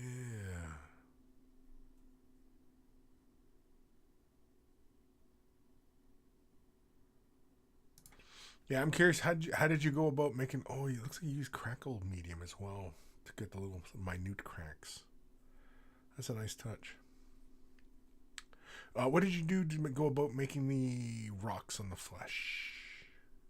Is that like green stuff? Is that like actual rocks? Is it kitty litter? Like, what is it? I'm curious. I like the transition you have going on through his beard too. I think it goes from that deeper red up to that bright yellow at the, on his mouth. That's really cool. Yeah, that's cool. Life. Oh, we've seen this. Okay. Are we caught up? Man, we are caught up. Nice. Oh, yeah, Kim's Corsairs. Oh, that's another one. I got to get my Corsairs done. Looking at everybody's projects, I'm like, oh, yeah, I got to get that done. Oh, yeah, I got to get that done. Oh, yeah, I got to get that done. Man. Very, very cool. Where am I in these comments here? I don't even know. Jobless Nut. The troll is all contrast. It's all contrast. Wow. The first Blight King is your tutorial from Quick Tips. The Blight King from your tutorial from Quick Tips. I don't remember.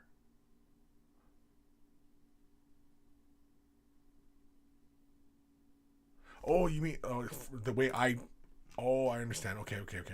The Blight Duder. The way you did the armor. Okay, so you did it like a copper, and then you put the oxidation in, and you added the highlights and everything. Is that true? That's what you're saying? Okay. That's probably why I liked it. It sounds like such an egotistical thing to say, doesn't it? Oh, yeah, I like... oh, you were following my guides. Well, that must be why I like it so much. It just sounds like a complete ass, eh? Oh, looks like Somebody just added a hashtag. Okay, hold on. Somebody added one. We'll go back. CSG Motions. Just finished this guy finally. Been sitting on my desk staring at me for a long time, begging me to initiate him into my forces. Very, very cool. Marine. I like the weathering on the armor. I like the colors. I like the color scheme. Yeah, very, very cool.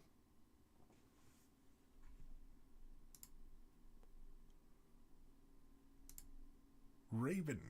Or was it Raven Guard? No, not Raven Guard. Blood Ravens? Blood Ravens. Yeah.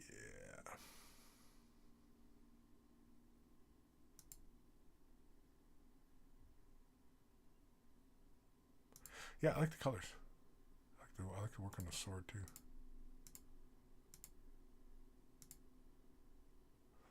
Yeah, that's very cool. Eye glow. A really nice work on the eye glow. I think the lens, like the actual lens itself, could have gone just a little deeper blue. Just at its periphery. Leaving that intense white in the centers, but just a little bit more. Just to help separate the edges of that eye from his upper cheekbone area.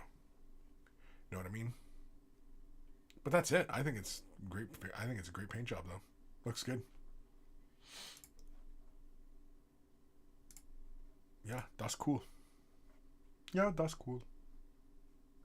Okay, that's it for now? Yeah, that's it for Instagrams. All right, we're done with the Instagrams. I'm going to close that. We don't need that up anymore. We don't need it. We don't need it. Time we got here. 1:30. Holy camolies. Where am I? TJ, the Hobo Painter. Good evening from the Netherlands. Good day to you Americans.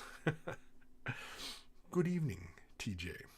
Disco. Yeah, the teeth are like bone, but when I started looking at them on Google, it looks like he's wearing dentures. Yeah. Yeah, for the T800 heads. Yeah, I know. Because when you look at T2, the Terminators, the T800s, you see that their teeth look like actual teeth, right? And I mean, that would make sense because they couldn't be metal teeth in a T800 because then guys walking around with flesh and blood, but he's got big, bright metal teeth. Like, it wouldn't make any sense, right? So, yeah. It makes more sense that they're real teeth. But yeah, it does look like, they do look like they have dentures, but that's kind of the point, I guess. But yeah. And like I said, I'm sure you probably would have guessed how I would go about painting something like that. I don't think it's much of a stretch, right? Jabba stuff nut. Kris would have chromed the shit out of the Terminator head. Yeah, exactly. See, Jabba knows. Disco, yeah, he definitely would have chromed it. Oh, I totally would have chromed it, man. I would have laid so much goddamn chrome on that I could see myself seeing myself in the reflection. That's how much chrome I'd put on it. Chris Galloway, a bit late in uploading, but I've uploaded pictures of my librarian for your viewing. Yeah. Oh, yeah, the librarian. Yeah, we just did it. Yeah. I refreshed the page after I had done that because I was thinking maybe somebody had... Because I think I did that segment for quite a while. So, yeah, I refreshed it just in case anybody, added Way the Brush hashtag while I was doing that. So, yeah. I caught it, man. I caught it. Now, is it CSG Motions or is it like how would you say that name? Is it just... Because I would assume the Chris Galloway, I would assume the CSG, I don't know what the S is for, motion?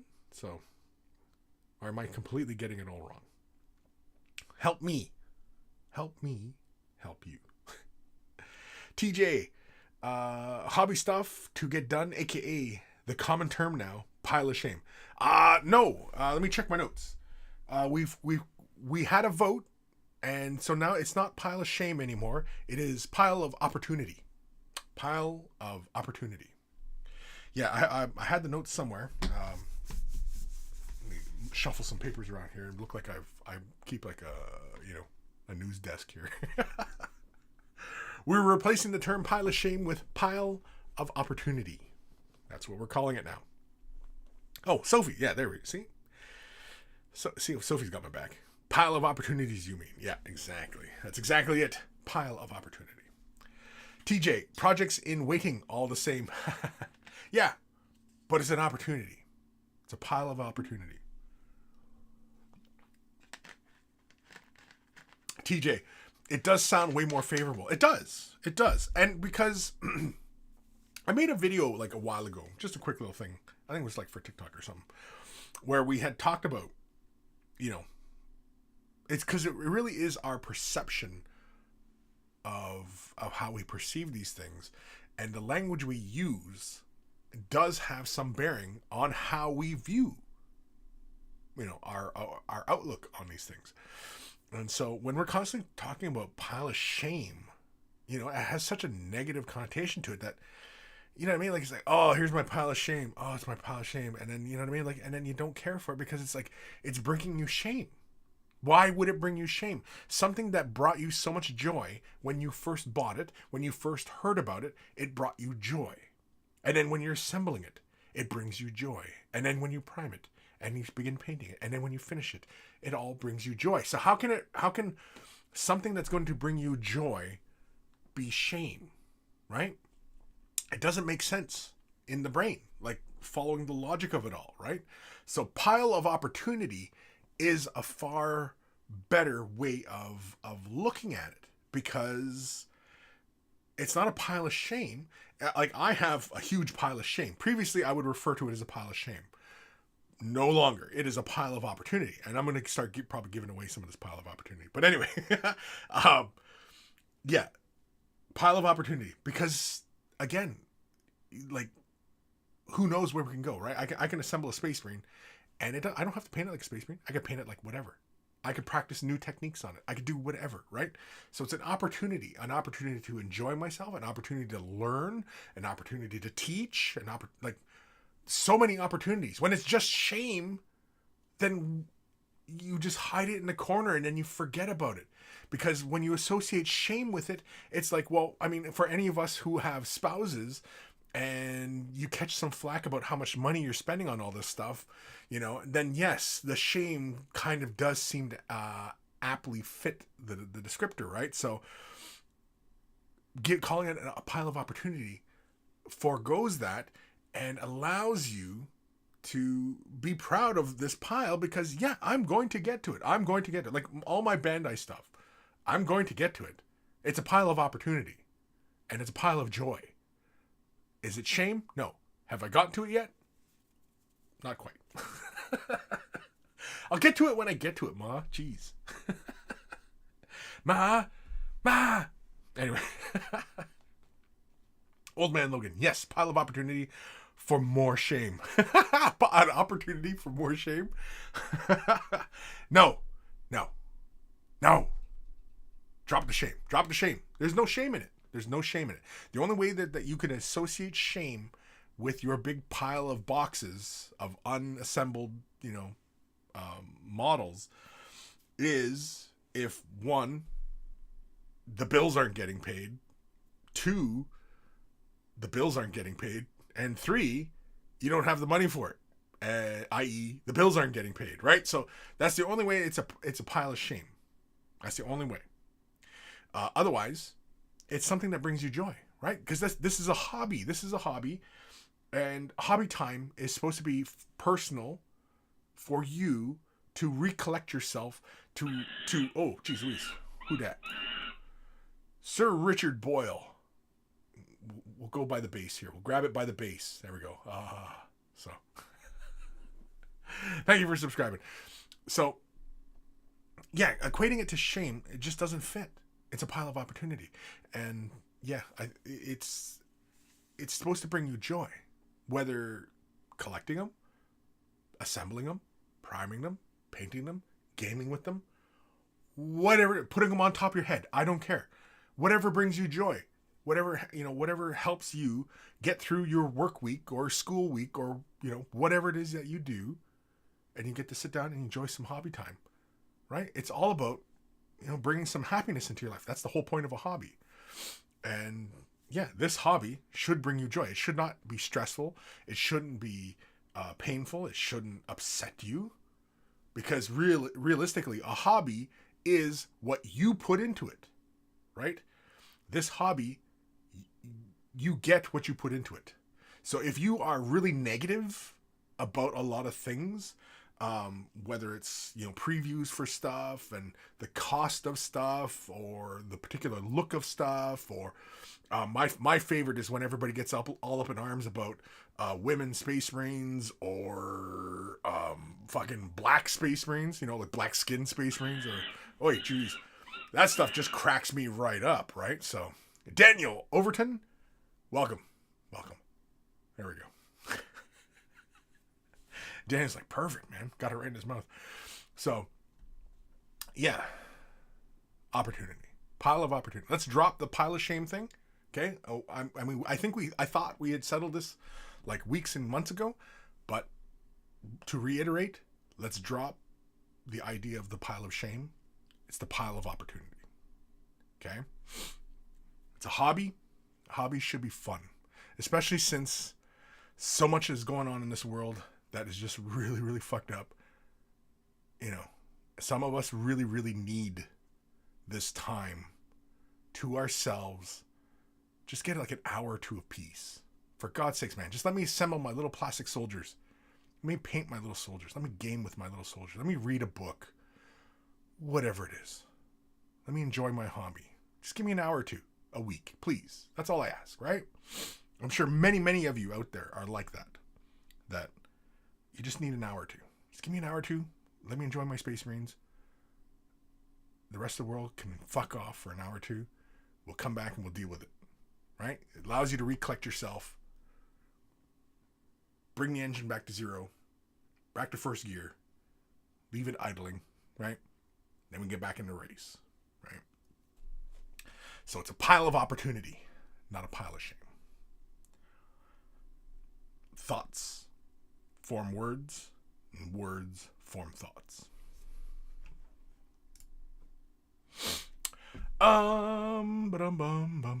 Greenleaf terrain sounds like my build and paint dildo. Got the shame, and all you are saying, sound like Yoda. TJ, fully agree, and we'll spread the message. There we go. We're spreading the message. Sophie, conversation dioramas, new paint scheme. That's what the pile of opportunities are for.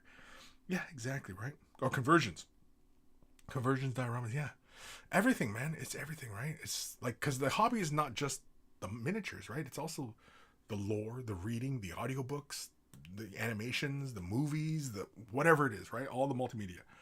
Right? As well as the painting, the assembly, and the gaming, right? Because the gaming also has a very huge social aspect. And there's many of us who enjoy the social aspect, right? Sitting around talking about the lore or talking about gameplay or talking, we enjoy that part of the hobby as well, right? Some of us, not so much. And that's fine. That's fine. Right? You don't have to be a social butterfly to be in this hobby.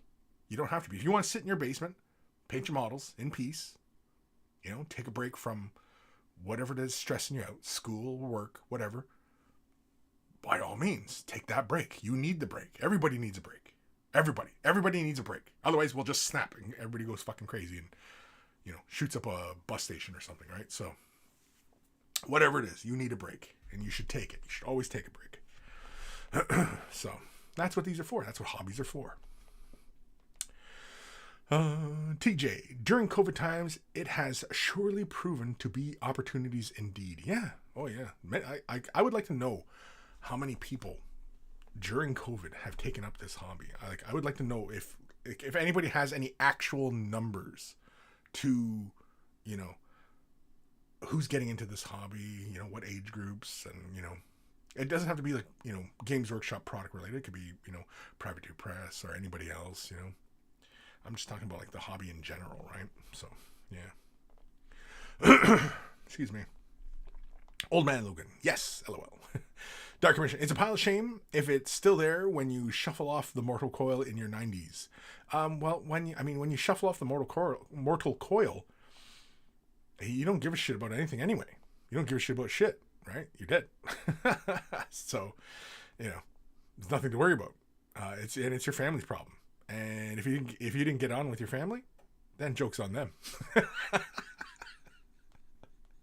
Right? I mean, I'm not seeing a downside here. Just big pile of models. Leave it to my kids, my grandkids, or whatever. Yeah, Grandpa had this great big massive collection of miniatures that are worth fuck all. Yeah. Kim, I actually think I can get to all my stuff eventually. I paint a lot, and it's not an impossible goal, even if I buy new stuff all the time. Sure. Yeah, and I mean, well, Kim, I mean, yeah, you're a rare beast, Kim, so yeah, you pump through that stuff pretty damn fast. Sophie, nah, Dark Commission, that's what offsprings are for, to carry on the hobby love. Yeah, true. Yeah. To make it a generational thing.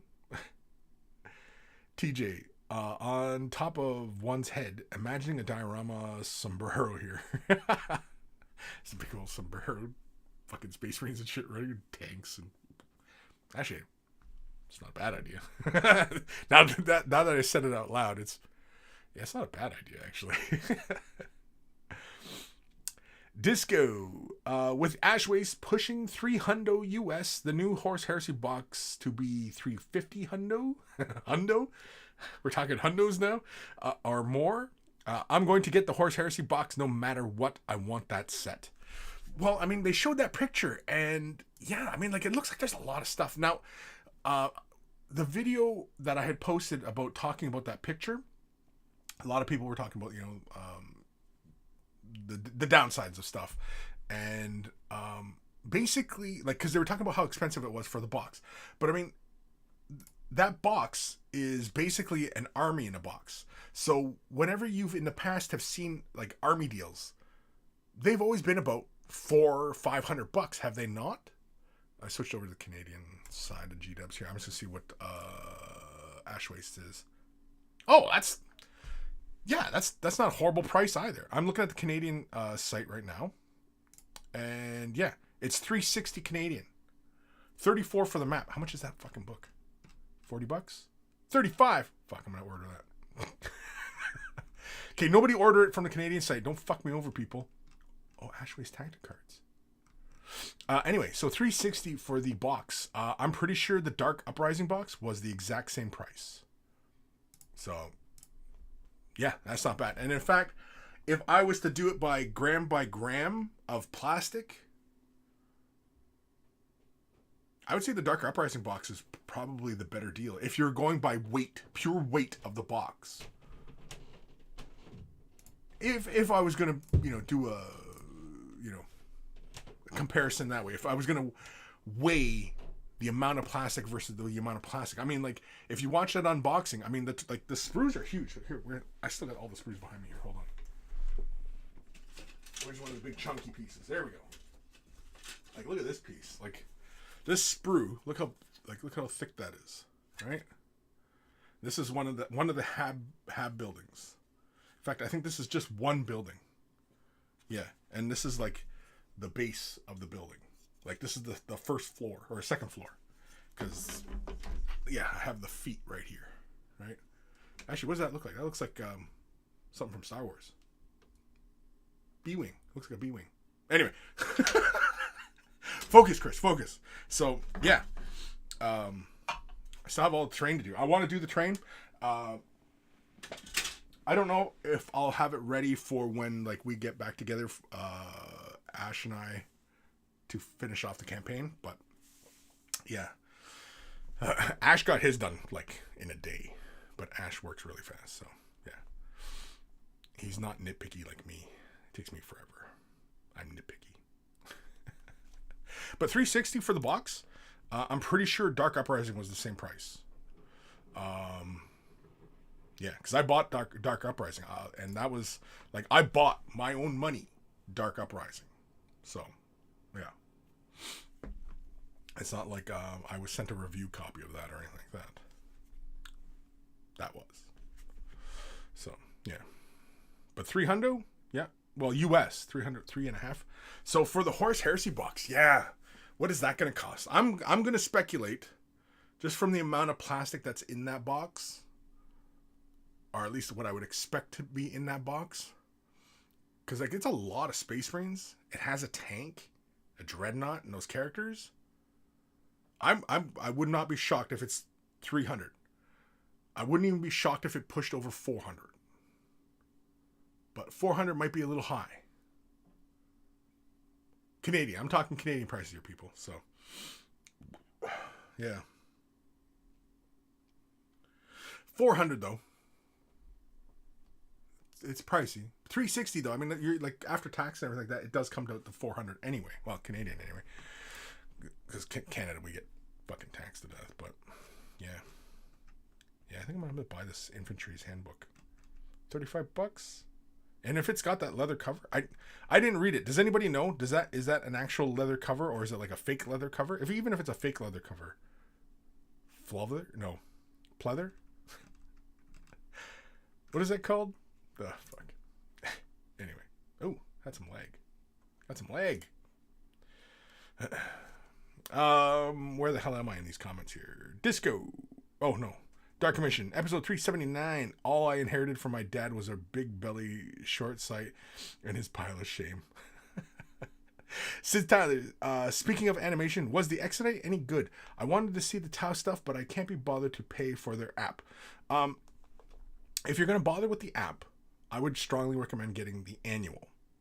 You save money, you'll get your model prize for it earlier. And yeah, it just you save money in the long run.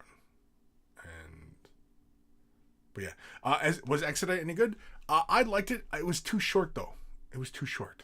That's my only. But I loved seeing Phantom Titans in motion. That was awesome. That was the best part, really.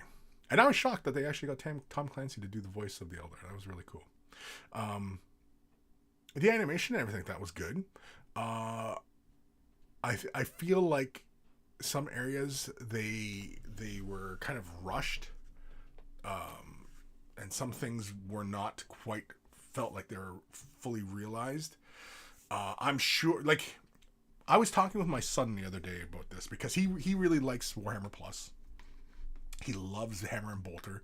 He thinks those are all really, really fun. Angels of Death was fucking fantastic. Exodite, really, really good.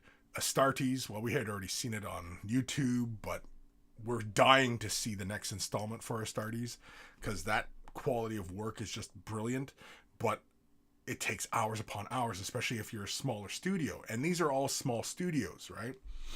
And it's not like they're getting Blizzard or, like in a big video game company to make these animations.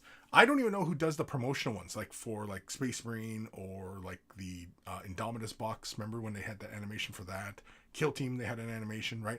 I don't know what studio they're getting to do those, but either way, it'd be cool if they got them. But I'm sure to get those big professional type houses, the animation is going to cost more. The animation is going to cost more. That means that subscription costs have to go up, right? And the annual price for Warhammer Plus is like what, $80 Canadian, I think that's what I paid.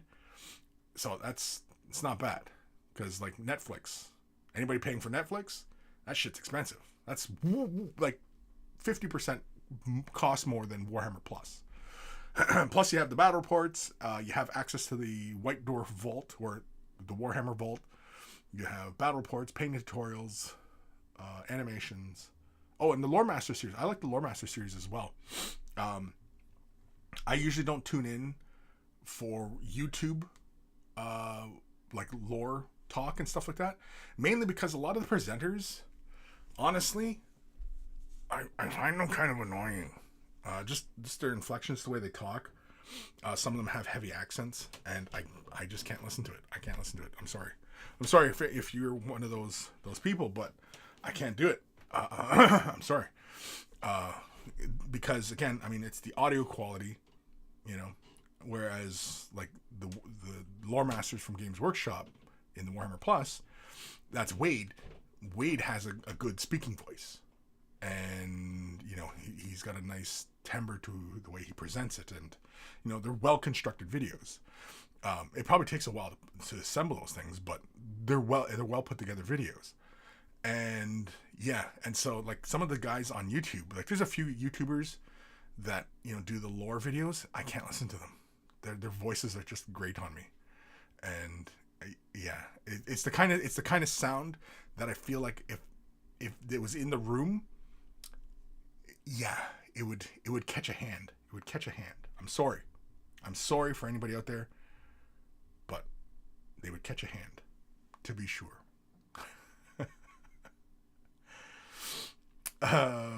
But yeah, so was Exodite any good? Exodite was good. My only complaint, too short. But that's true of anything. You know what I mean? Like, I guess you can't say it about Dune, because Dune was 3 hours and or damn near 3 hours, and that was enjoyment. I'm trying to think of something that was just felt too short. Anyway. But yeah, I enjoyed it. And I mean, if you're going to get Warhammer Plus, I would strongly recommend getting the annual. Just get the annual, because that's the better deal anyway. And you get access to a lot of stuff. And if you consume a lot of videos and battle reports and painting tutorials, and you like the Warhammer Vault is really, really cool. Just having access to old White Dwarfs and even the old campaign books and supplements and stuff like that had like all that fluff or lore. Yeah, it's all good. The only complaint I will say about the Warhammer Vault is that you can't get it all in PDF. That's a bit of a pain. It'd be nice if it was easier to read your articles. But I can understand why they don't, but yeah, it'd be nice if they did. Because I mean, like, as soon as one person gets it, has access to all the PDFs, then all that shit is out into the airwaves. I'm sure it already is, but yeah.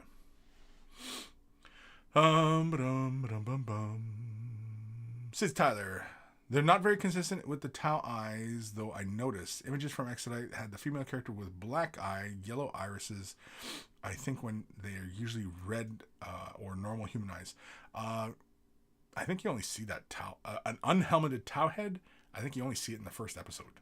The rest of the time, the Tau are all in their armor, and it's all their little doodad. And I liked the insight into the Tau, the opening with the big space battle and everything. That very, very cool. Seeing all the Tau ships flying around and everybody just blasting away, and how like a manta ship just looks like just a little shuttlecraft amongst all the carnage. And I love how you see the Kroot war sphere passing by. Man, it was like, yeah, it's really, really cool. And then, of course, by the third episode, we get a look at fucking Eldar Phantom Titans. Titans, plural. Yeah, it's, oh man, I wanted more. I wanted more of that. And like Hammer and Bolter, there's some really, really great episodes. There's only maybe 1 or 2 episodes that are not as strong as the other ones, because the other ones are really solid episodes.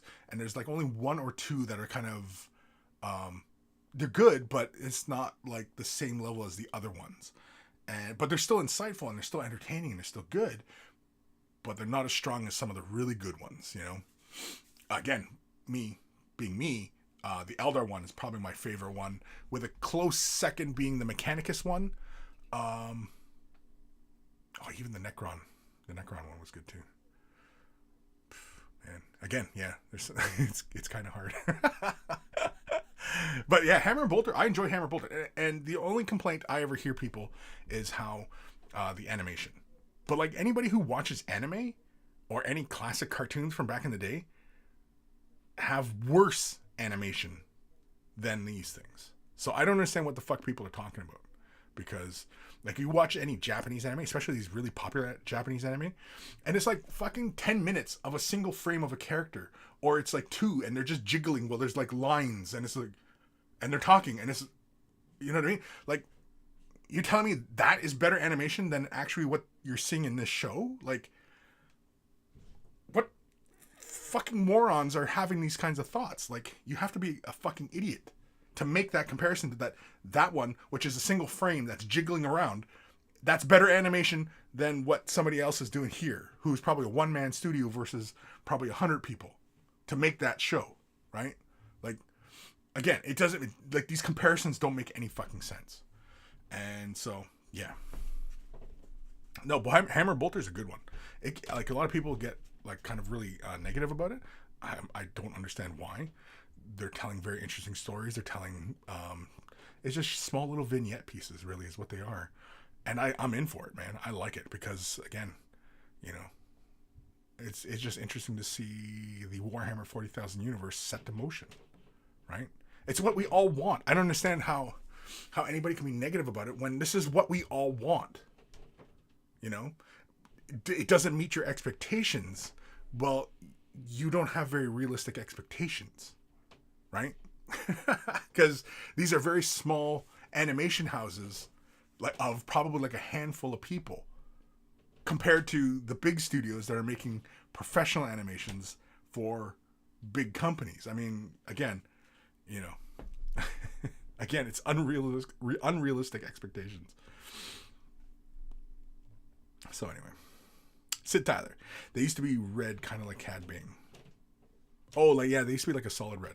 Yeah, no, they have pupils in the show. But, I mean, sure. and I mean, back in the day, the Tau, I mean, they weren't fully flushed out like they are now. Because way back in the day, when the Tau first came out, there was no women iterations of Tau warriors. They were all presumably male, right? But yeah, now we have Tau where we have males and females all fighting together, right? Which is cool. Old Man Logan. They would catch all the hands. Yeah, they definitely would catch all the hands. Definitely. Yeah, some of them, like, I can't listen to, like, some presenters, like, on YouTube and stuff like that. Yeah, I can't listen to them. I'm sorry. If you guys are fans of them, I do apologize, but I mean, like, yeah. I don't tune in to a lot of hobby creator content stuff. I tune into other stuff. My YouTube feed is mostly science, technology, some news. Not too much news because news will just piss me off anyway. But yeah, but yeah, that's my feed. I like, as far as hobby content, it's really only people that I mostly just kind of pay attention to. Ash being one. That's it. That's the only person I probably actively tune in for.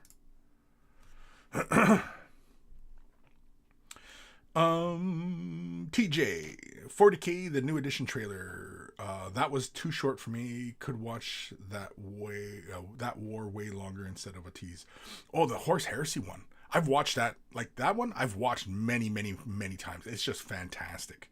And yeah, if we could get like that stuff in a regular feature, but that would be ridiculously expensive. Oh yeah, that was the point I was going to make earlier when I was talking with my son and we were talking about Warhammer Plus. If they would have rolled it out last year, right? Because we're not at a year yet, right? Because it's like, I think September, or August is when the year is up, when it first came out. Anyway, if they just said at the very beginning, this is the beta. This is Warhammer Plus beta.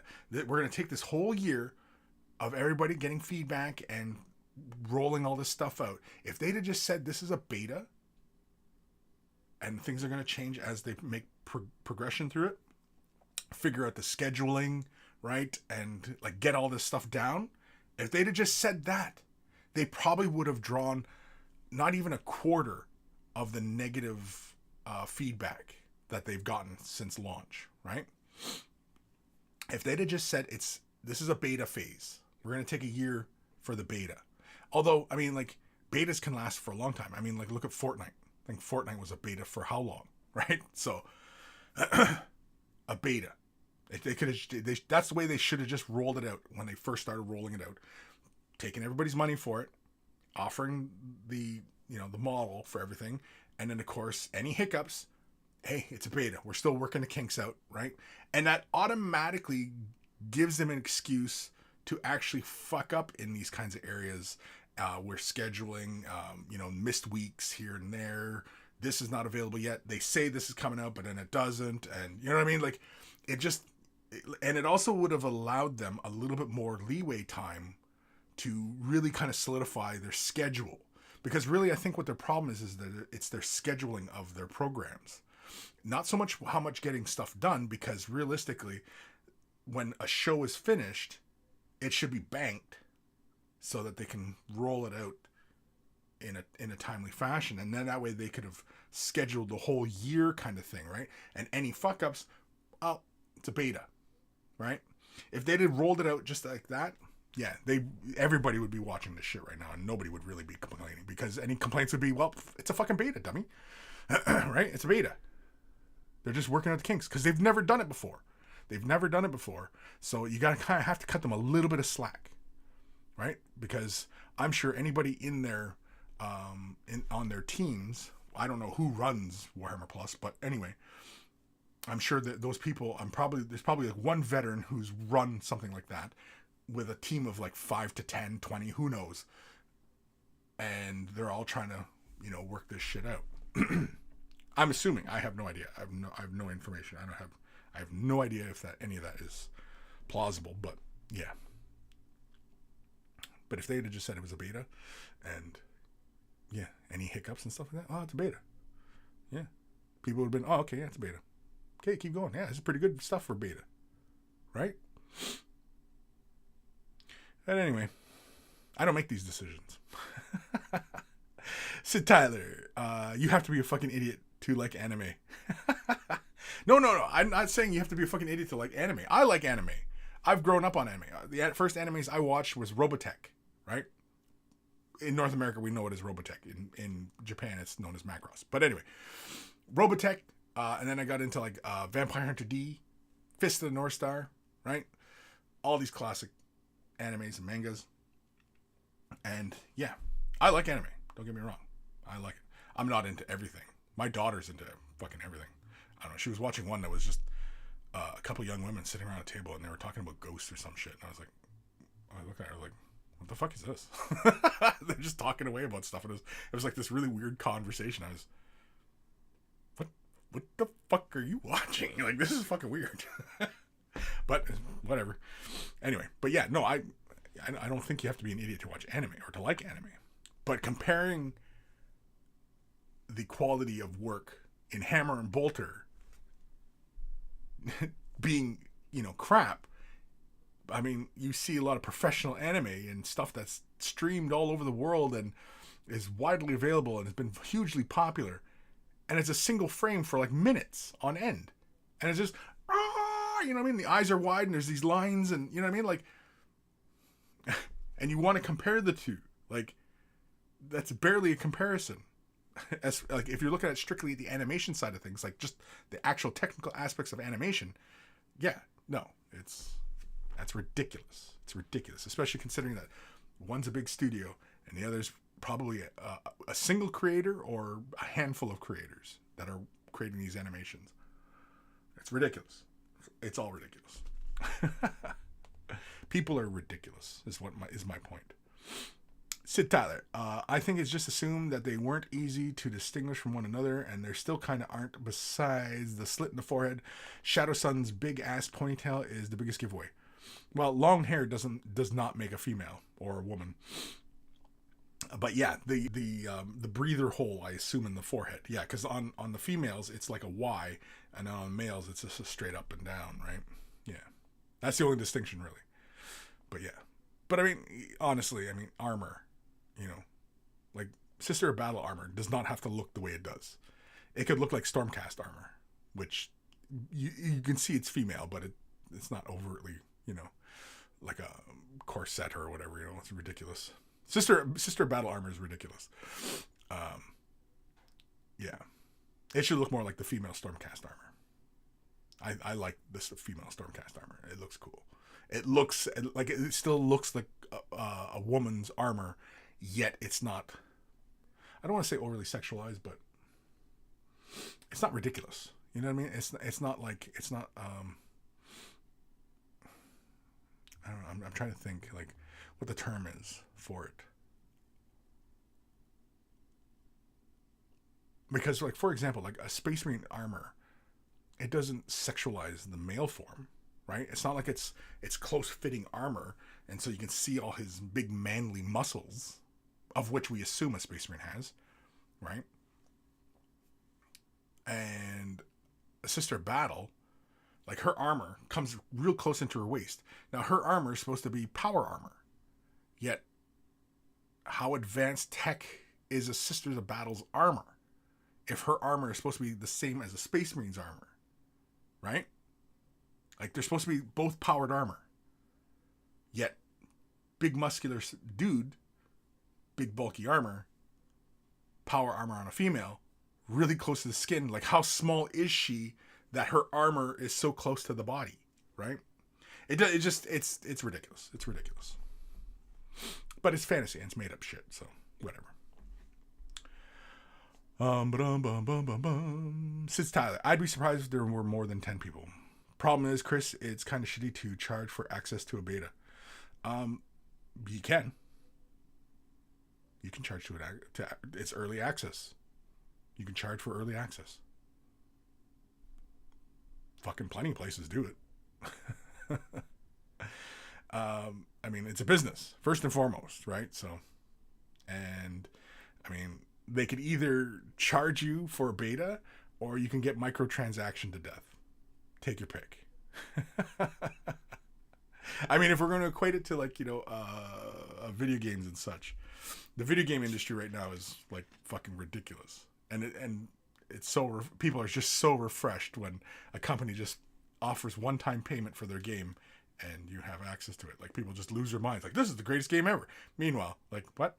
And yeah, it's because they charge you once. That's it. And everybody's like, wow, this is refreshing, you know, as opposed to being free game and getting microtransaction to death. Like, would you rather Warhammer Plus have been free, but you get microtransactioned to everything? Like, would that have been better?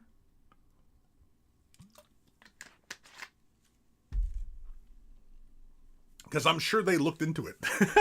I'm sure that crossed their minds. Because I'm sure they probably could have made more money if they set up Warhammer Plus as a microtransaction type thing, where you're basically paying, like, you know, $1 or 50 cents per episode, or, you know, per season of episodes, or, you know, whatever. Like, they just fucking microtransaction your ass. Because that's where we're at right now, right? With a majority of digital content. It's just microtransaction out the ass. Everybody was tired of paying huge cable bills for packages of channels that they didn't watch. And so now we pay out the ass for streaming applications that are offering us a majority of what we want, but we're still not getting everything we want, or we're paying for stuff that we don't want. And you know what I mean? Like, it's all bad. It's all bad. Kim, I loved the first Fist of the North Star when I was a kid. Yeah, oh, yeah, same here. Grew up on that shit. Vampire Hunter D, still one of my favorites. And yeah, Robotech. Robotech was great. The first Macross series. The second one, what is it? The Knights. The fuck is it called? It's the Knights, and then the third one. I can't remember what the third one is. Like, what they used to be called. Because what is known as the Macross, or the Robotech saga, is 3 animations, but they're not connected. They were shoehorned together to make a story, a big story. But like the first season of Robotech, like, it's really good. It's Macross. I actually started watching the original Japanese version. The original Japanese version is really good. Makes a lot more sense in some of the stuff, and it has the blood and gore and stuff, so I like that too. Seeing the Centrati get blown away, it's really cool. I know it sounds really sick, but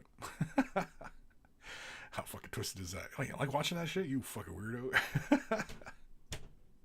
Since Tyler, I watched what is it? Gits for the first. What is Gits? I don't know what Gits is. For the first time a few years ago, felt like I was too dumb to be watching it. So yeah, it does, Kris. I am currently as a man with long hair. Yeah, exactly.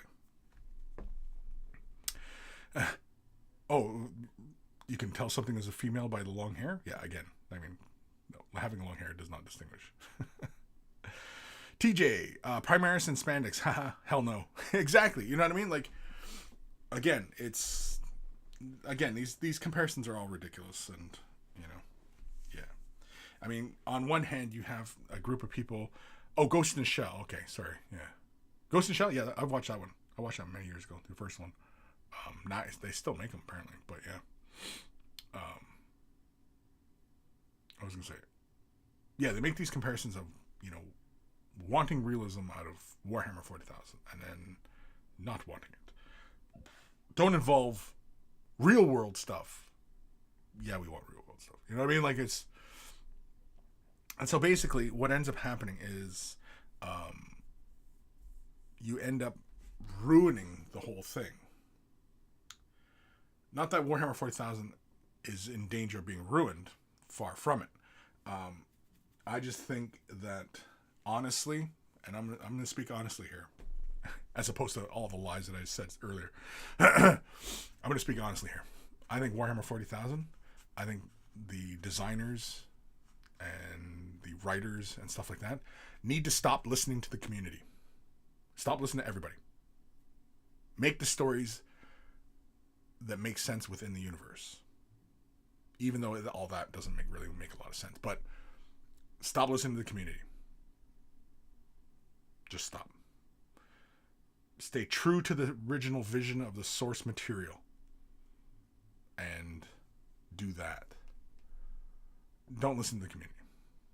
Now, if things come out that feel inappropriate or tread into offensive or things like that nature, well, then you deal with it as it comes up. Or you can do you can have a team that looks over the material and goes, okay, well, would this be perceived this way? You know what I mean? Sure, if you really, really gave a shit about it, that. But otherwise, no. I would, like, when they're writing books and telling stories and designing models and backgrounds and all these things, yeah, they need to stop listening to the community. Stop. Because basically, people don't know shit. An individual is very smart, but people gathered in large groups and just complain and, no. Nope. Stop listening to the community. Nope. People will tune in and people will tune out. And if what they're doing is something that nobody is interested in, then they'll shift. They'll make a shift and they'll start creating stuff that is more popular, more whatever, right? So, yeah. No, I think Games Workshop should stop listening to the community and stop, taking input from any community about any of this stuff, and just stay true to the source material and what the initial vision was for that material. See, because again, like with Warhammer 40,000, it initially was satire of our world, and it was trying to present to us a hysterical vision of the far future. And it was also a play on other works of science fiction, but that's largely where it came from, and it should have stayed on that route, and it didn't. And and it invites a lot of weird people into the community, a very, very loud minority. And so, yeah, no. TJ, sci-fi is a balancing act, and it becomes a weird fantasy world real fast. Yeah, well, Warhammer 40,000, I mean, you could argue since day one, it was already fantasy. Since day one. It wasn't science fiction.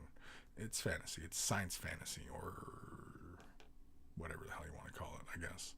It's more fantasy than it is science fiction, because it like Warhammer 40,000 has more in common with Star Wars than it has with Star Trek, right?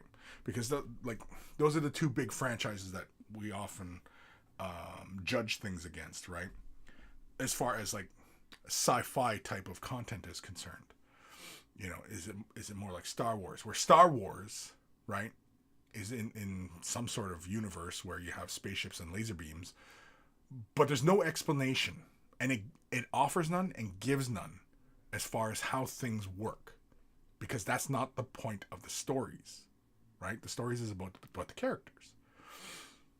Whereas Star Trek, it does offer trying to ground the world and the situations into our world, and trying to maintain a semblance of something resembling realism, right? Star Wars does not bother with that. Doesn't even bother with it. And God bless it for not doing that, because yeah, I mean, like, trying to figure out how a lightsaber is supposed to work, fuck that. It works, right? How does a blaster work? It works. How many shots does a blaster get? It gets as many as it needs. You know what I mean? Like, there's no attempt to explain away how things operate in Star Wars, because that's not the point. And if you're caught up in that in Star Wars, you've missed the point. In Star Trek, plenty of people get caught up in the technical aspects of what things are, how things are supposed to operate in Star Trek. And that's a very common thing. I myself was probably in that category as well a long time ago. But yeah, those are really the two different things. And so Warhammer 40,000, is it more like Star Trek or is it more like Star Wars? It's more like Star Wars, right? And I think they should stay with that. They should stay in that lane, because it works well. Because it's a big crazy universe. Because essentially Warhammer 40,000 is, Warhammer fantasy in space, which Warhammer fantasy is basically Tolkien's universe, right? So it's Tolkien's universe in space. That's Warhammer 40,000. When it started. Now it's mostly evolved and changed, and it's pretty much its own thing by this point. But yeah, that's where its roots are. That's the source material, right? And should always stay true to the source material if you want to have lasting impact, right? Stay true to the vision. Stay with the vision. Stay on target. Stay on target. Stay on target.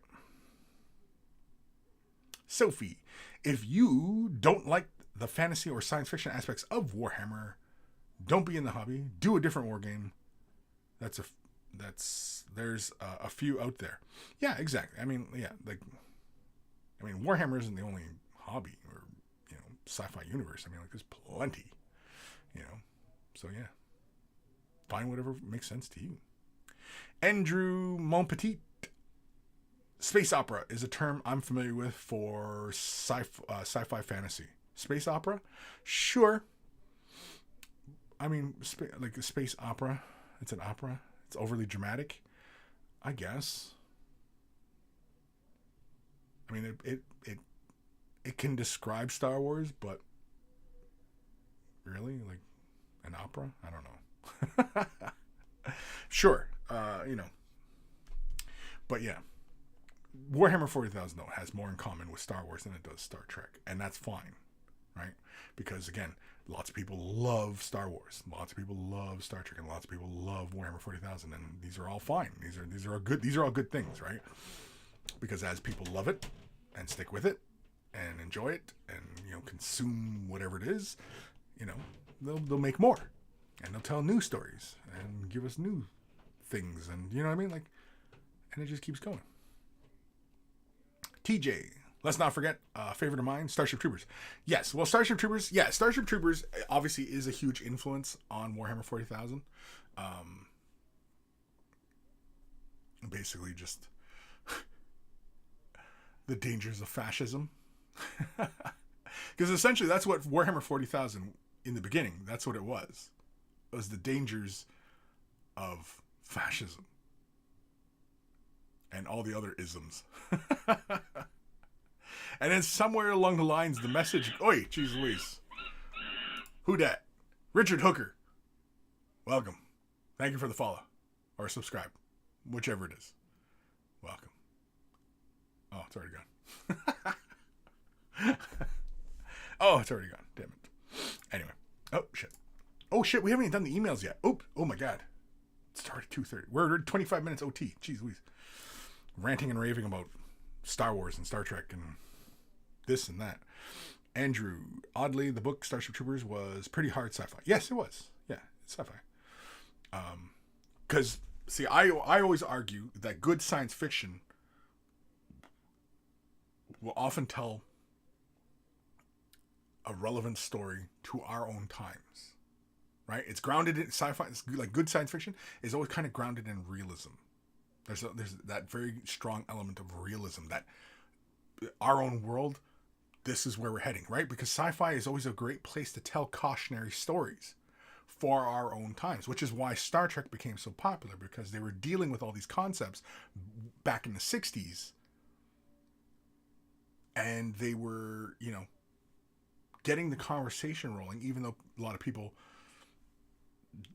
largely missed the point. But yeah, so that's the beauty. That's why I enjoy science fiction, because I'm very caught up in the real world.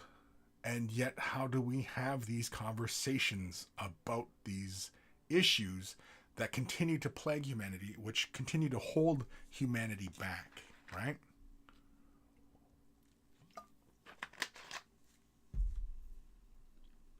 How do we do these things? You know what? I haven't burped in a while. I feel like the big one could be coming, because I'm like over halfway through this bottle. Fuck, I might just explode. Wouldn't that be a neat trick, eh, kids? Anyway. Zaunite. Evening, Kris. Love the old 40k. Yeah. Love the old 40k lore, especially the stuff that was meant to be satire. Oh, yeah. Well, it started. That's Warhammer 40,000 started as commentary and of satire, of Thatcherism, right? So that's really what initially got the ball rolling for Warhammer 40,000. Yeah, it was also a game, and, making money, and, you know what I mean, and having fun, and, but yeah. And nowadays it seems like everybody takes this universe very, very seriously. Oh no, this is how it's going to happen for humanity. Like, this is how it's got to be. And it's such a stupid take. Because, yeah, no. There's many ways this shit's going to unfold. And it's actually very naive to think that we might even make it 30,000, 40,000 years into the future. I honestly doubt we'll make it 200-300 years. Sophie, wow. Starship Troopers definitely Imperial Guard versus Tyranid movie. Yeah, the movie? Yeah. TJ, the isms combined with NIDS versus Guard, Astra Militarum. Yeah. Proc Awesome. Episode 379.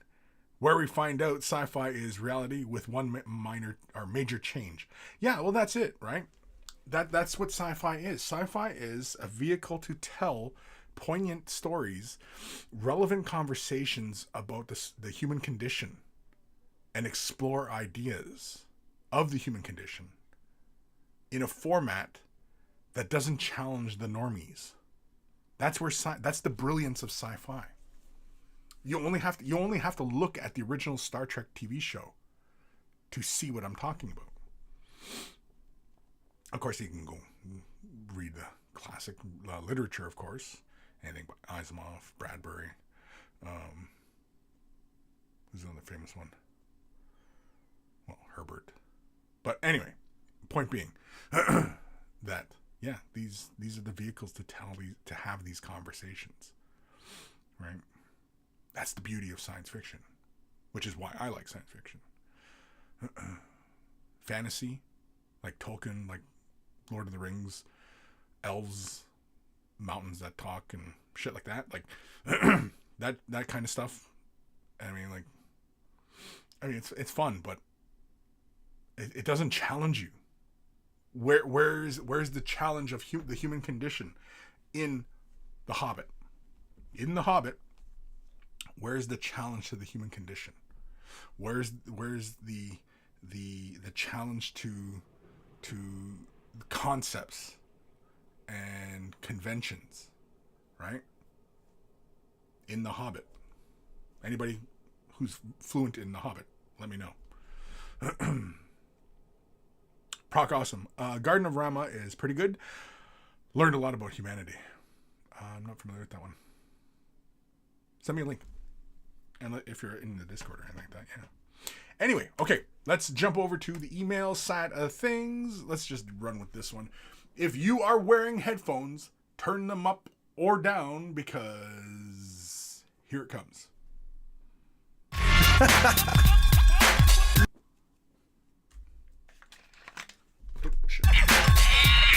It's email time.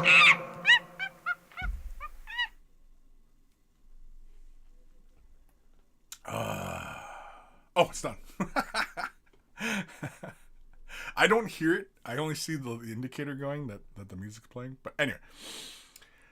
This one's from our good buddy, Arturo Patet. He sent this after the last episode because I had talked about and raised some questions about his previous, the pictures that he had sent. And so this is a response to that, basically.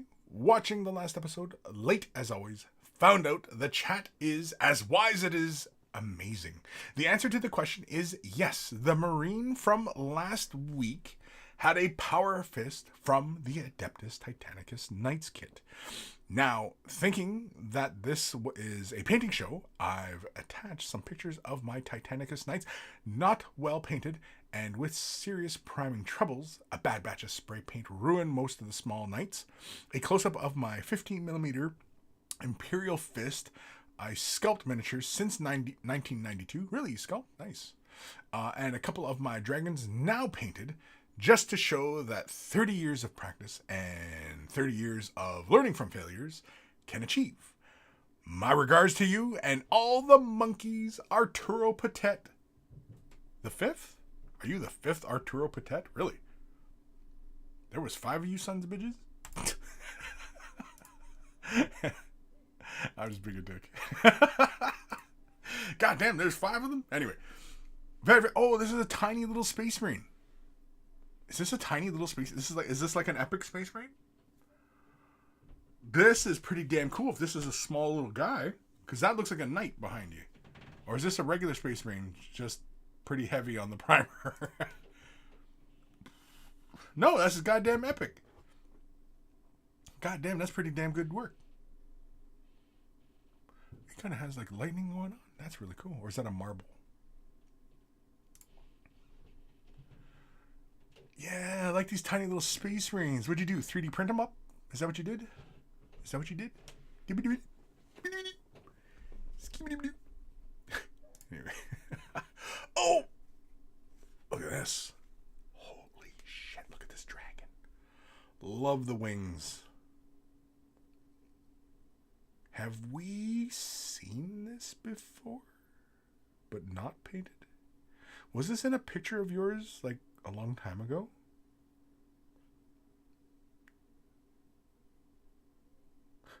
I know Arturo is answering our questions from last episode, but now he's going to have to send another email answering my questions from this episode. Really nice work on these knights, though. I honestly don't really see anything wrong with them. I mean, yeah, the paint does look a little heavy, but I mean, it looks good.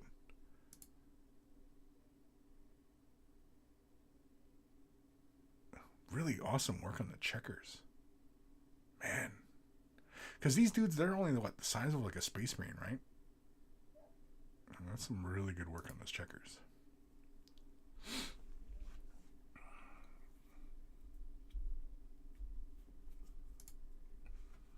Yeah, man. Oh! Look, guys. Did you sculpt this dragon? Did you sculpt this entire thing? Holy shit. That's amazing, dude. Wow. I don't have any other words other than wow.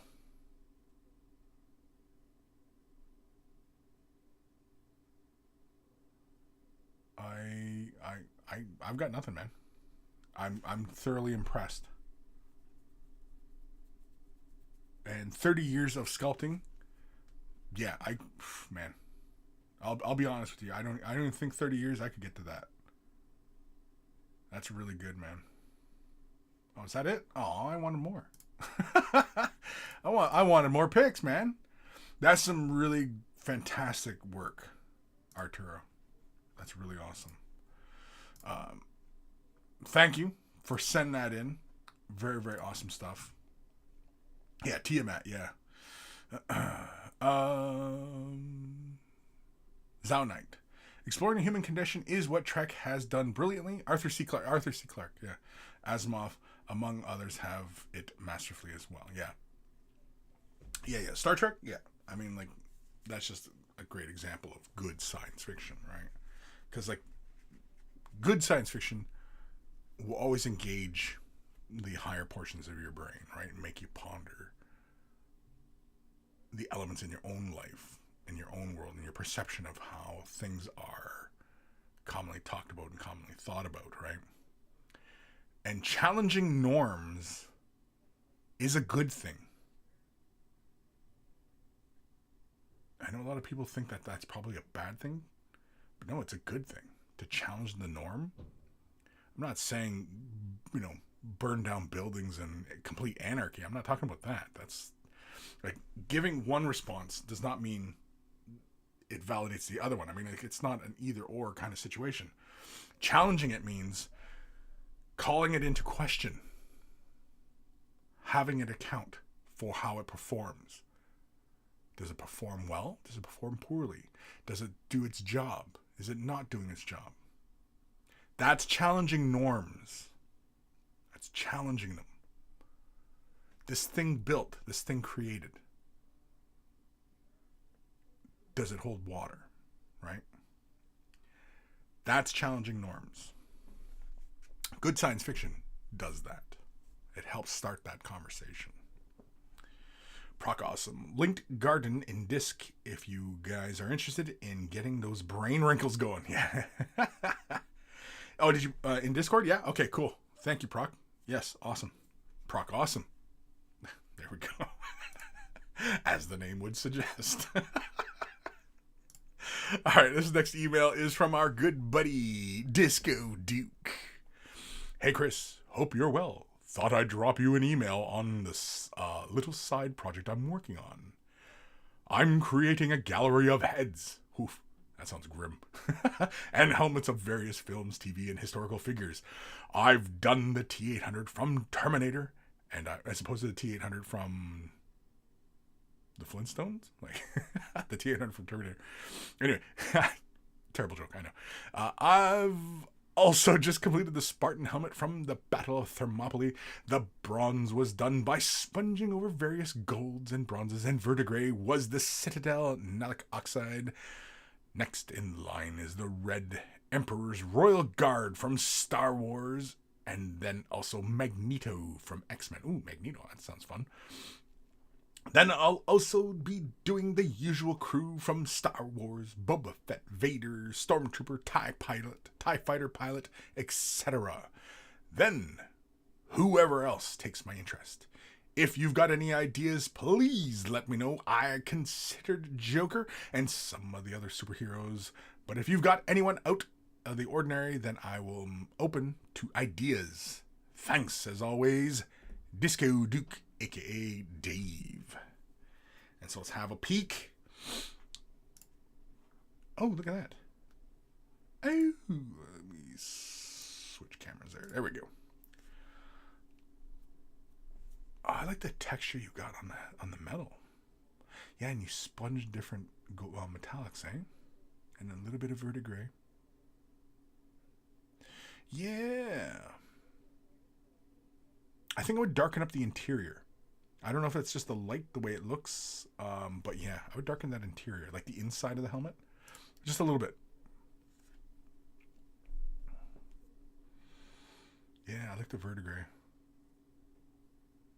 It's obviously it's a case of less is more, and this is a good example of that. Because there's not too much verdigris, but it's there. It's hard to miss it. But it's not a lot, right? It's a nice balance of it. To give us that ancient bronze. Because, yeah, whenever you look at these things, like, in the museums and stuff, yeah, this is kind of how they look. Was that the inspiration for the paint job? Were you looking at, like, museum photos of, like, these Spartan helmets and stuff? Do they even have these things in museums? Terminator. We saw the Terminator. I like the OSL you got going on. Yeah, I think we already talked about the teeth thing. But yeah, I like the detail. I would chrome the fuck out of this. I'd chrome it so hard.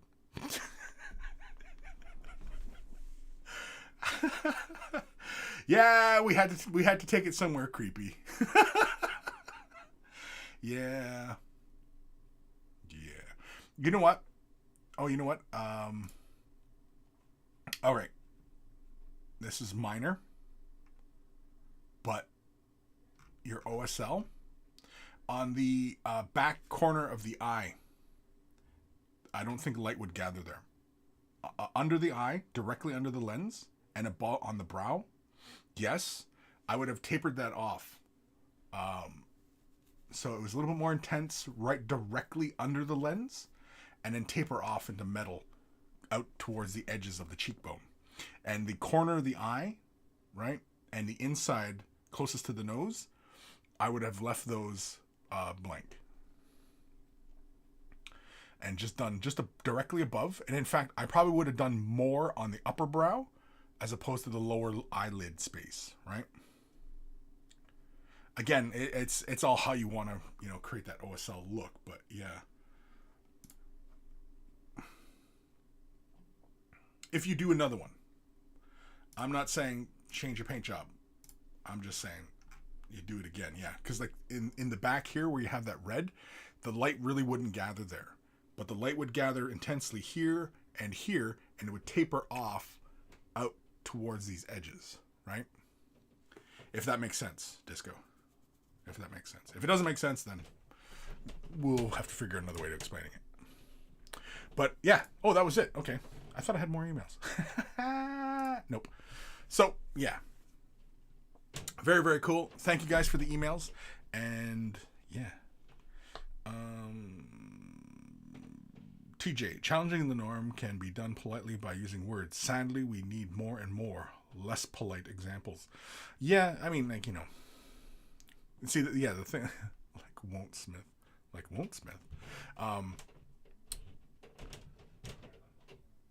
That's unfortunately where we're at, right? I mean, like, sci-fi is seen more as Star Wars because Star Wars is more popular than Star Trek. Right, and they even tried to make Star Wars or Star Trek like Star Wars, right? J.J. Abrams basically turned Star Trek into Star Wars with his movies, and yeah, like it definitely created an influx of new fans, but it wasn't staying true to the source material, which is where a lot of diehard Star Trek fans were like, and it's unfortunate like somebody like Seth MacFarlane does Star Trek better than Star Trek, right? So, but anyway, because he gets it and he stays true to the source material. I mean, like, it's really kind of weird, but yeah. But yeah, we definitely need to be having these conversations again. The state of the world. Sophie says, Captain Jack Head, definitely. Captain Jack Head? Okay.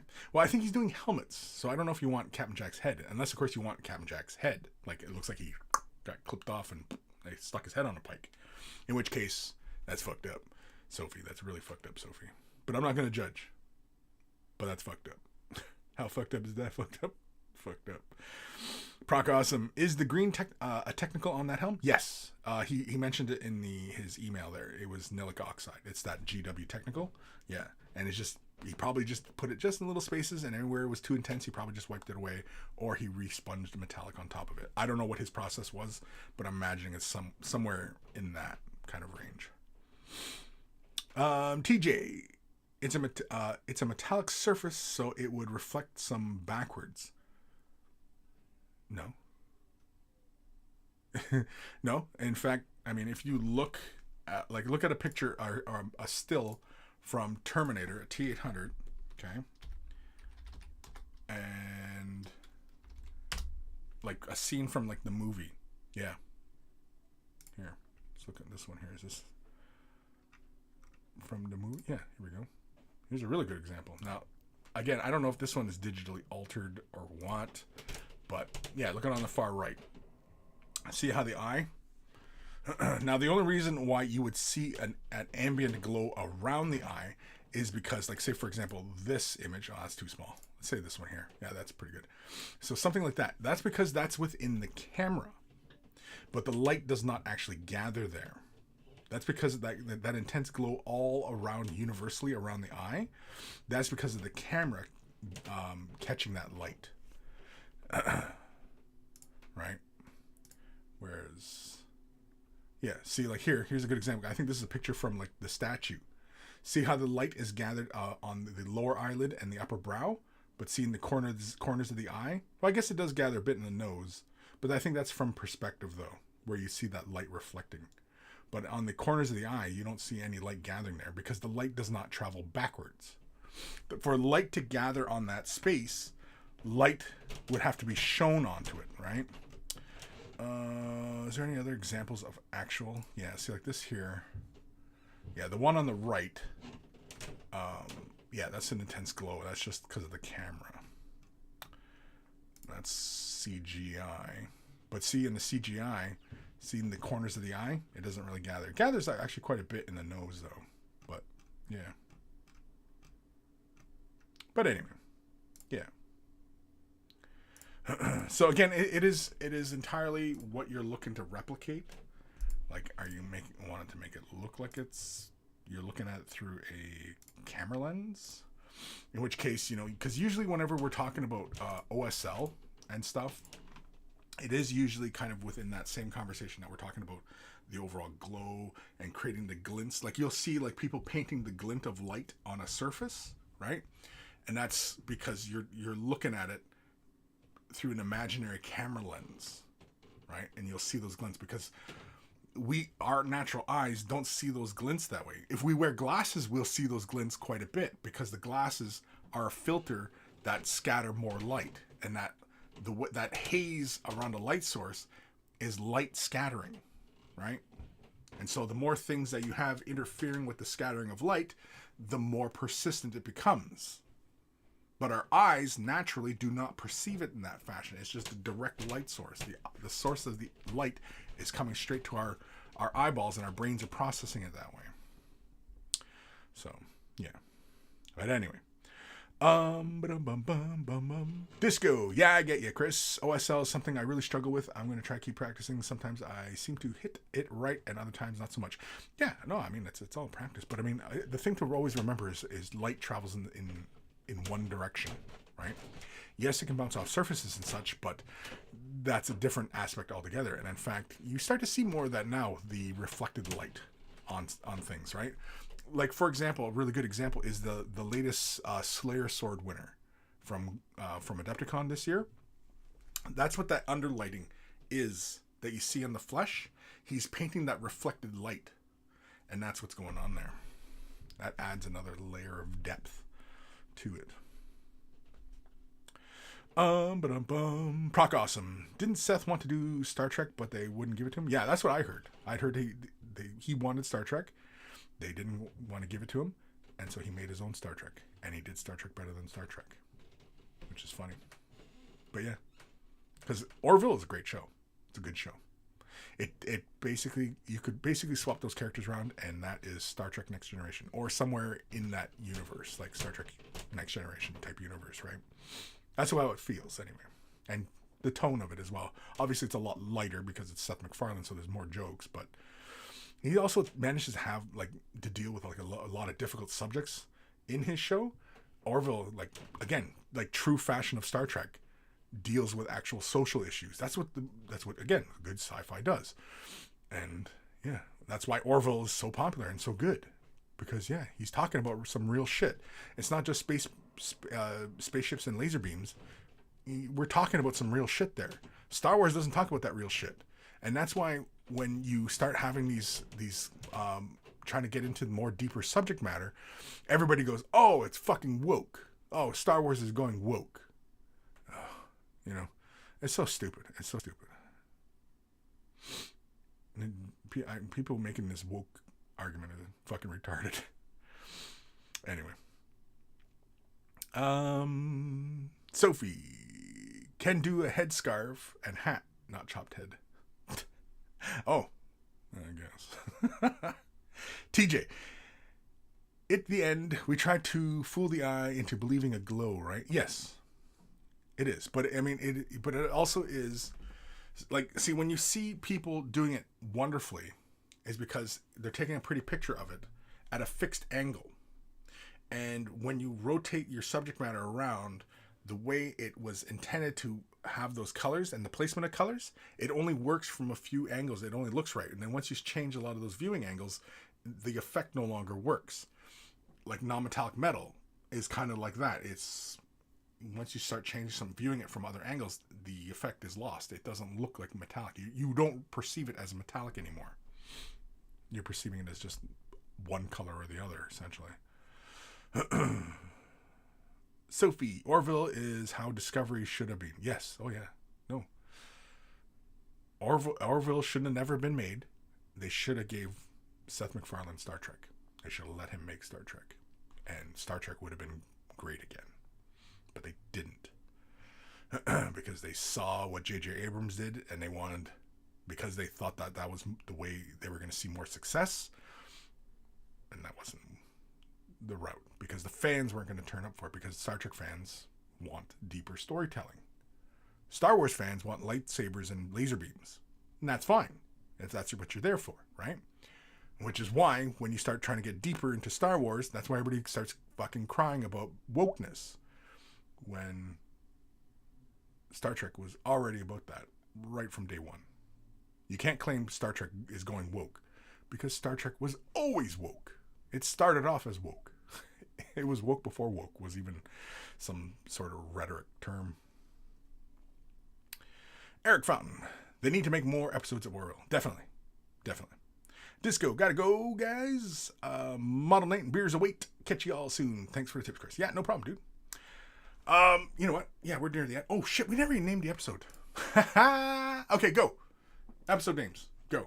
I'm going to do my ending spiel, and then I want to see some gold. I want to see gold here, people. I want to see gold. like I should be demanding anything, right? Come on, people. Come on, it's gold. I want gold.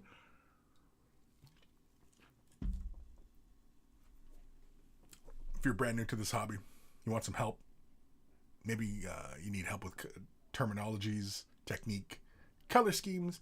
Maybe you just want to show off what you're working on. Maybe a commission painting service. You want to drum up some extra eyeballs on your work. You can submit your emails to Kris@wayofthebrush.com. If you're going to send pictures, send them as attachments in the email. Don't send it off as links to other sites, because it's annoying and I won't do it. So send emails.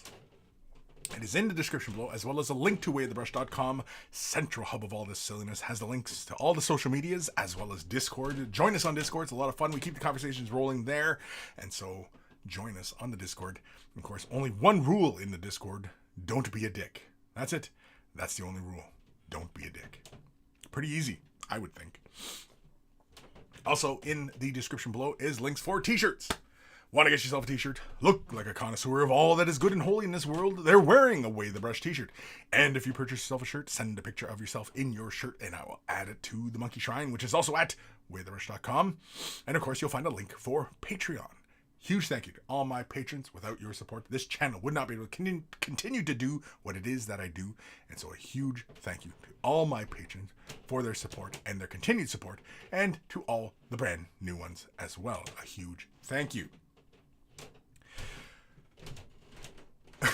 Big thank you. Or no, if you're not able to support, I forgot where I lost my place. If you're not able to support monetarily, i.e. money, thumbing up the video, liking, following, subscribing, commenting, ringing the bell, all that stuff helps the channel as well. And all it takes is a couple clicks of a button, and you're helping me out a great deal. And so a huge thank you to everybody who does that. And of course, big thank you to Carl, Guy Mearoffer, Beer and Blood Bowl. That's his YouTube channel. Check it out. If you love yourself some beer, you love yourself some Blood Bowl, Beer and Blood Bowl is where it's at. We always take time to thank Carl, even though he is no longer with us, for creating the email jingle that plays before the email segment of the show. And so always much love to Carl. And of course, speaking of love, much love to my baby brother Evan for creating the intro outro music that plays the begin and end of the show. And so always much love to my baby brother Evan. And if you're into beefcakes, well, you can find him on Instagram. He works out all the time, and he's getting huge. Why? I don't know. He's just getting jacked. He's getting ripped. He wants to be a space marine. And so he's getting jacked like a space marine. Not jacked like a space marine, but like jacked as a space. No, wait. No. Yeah, it was right the first time.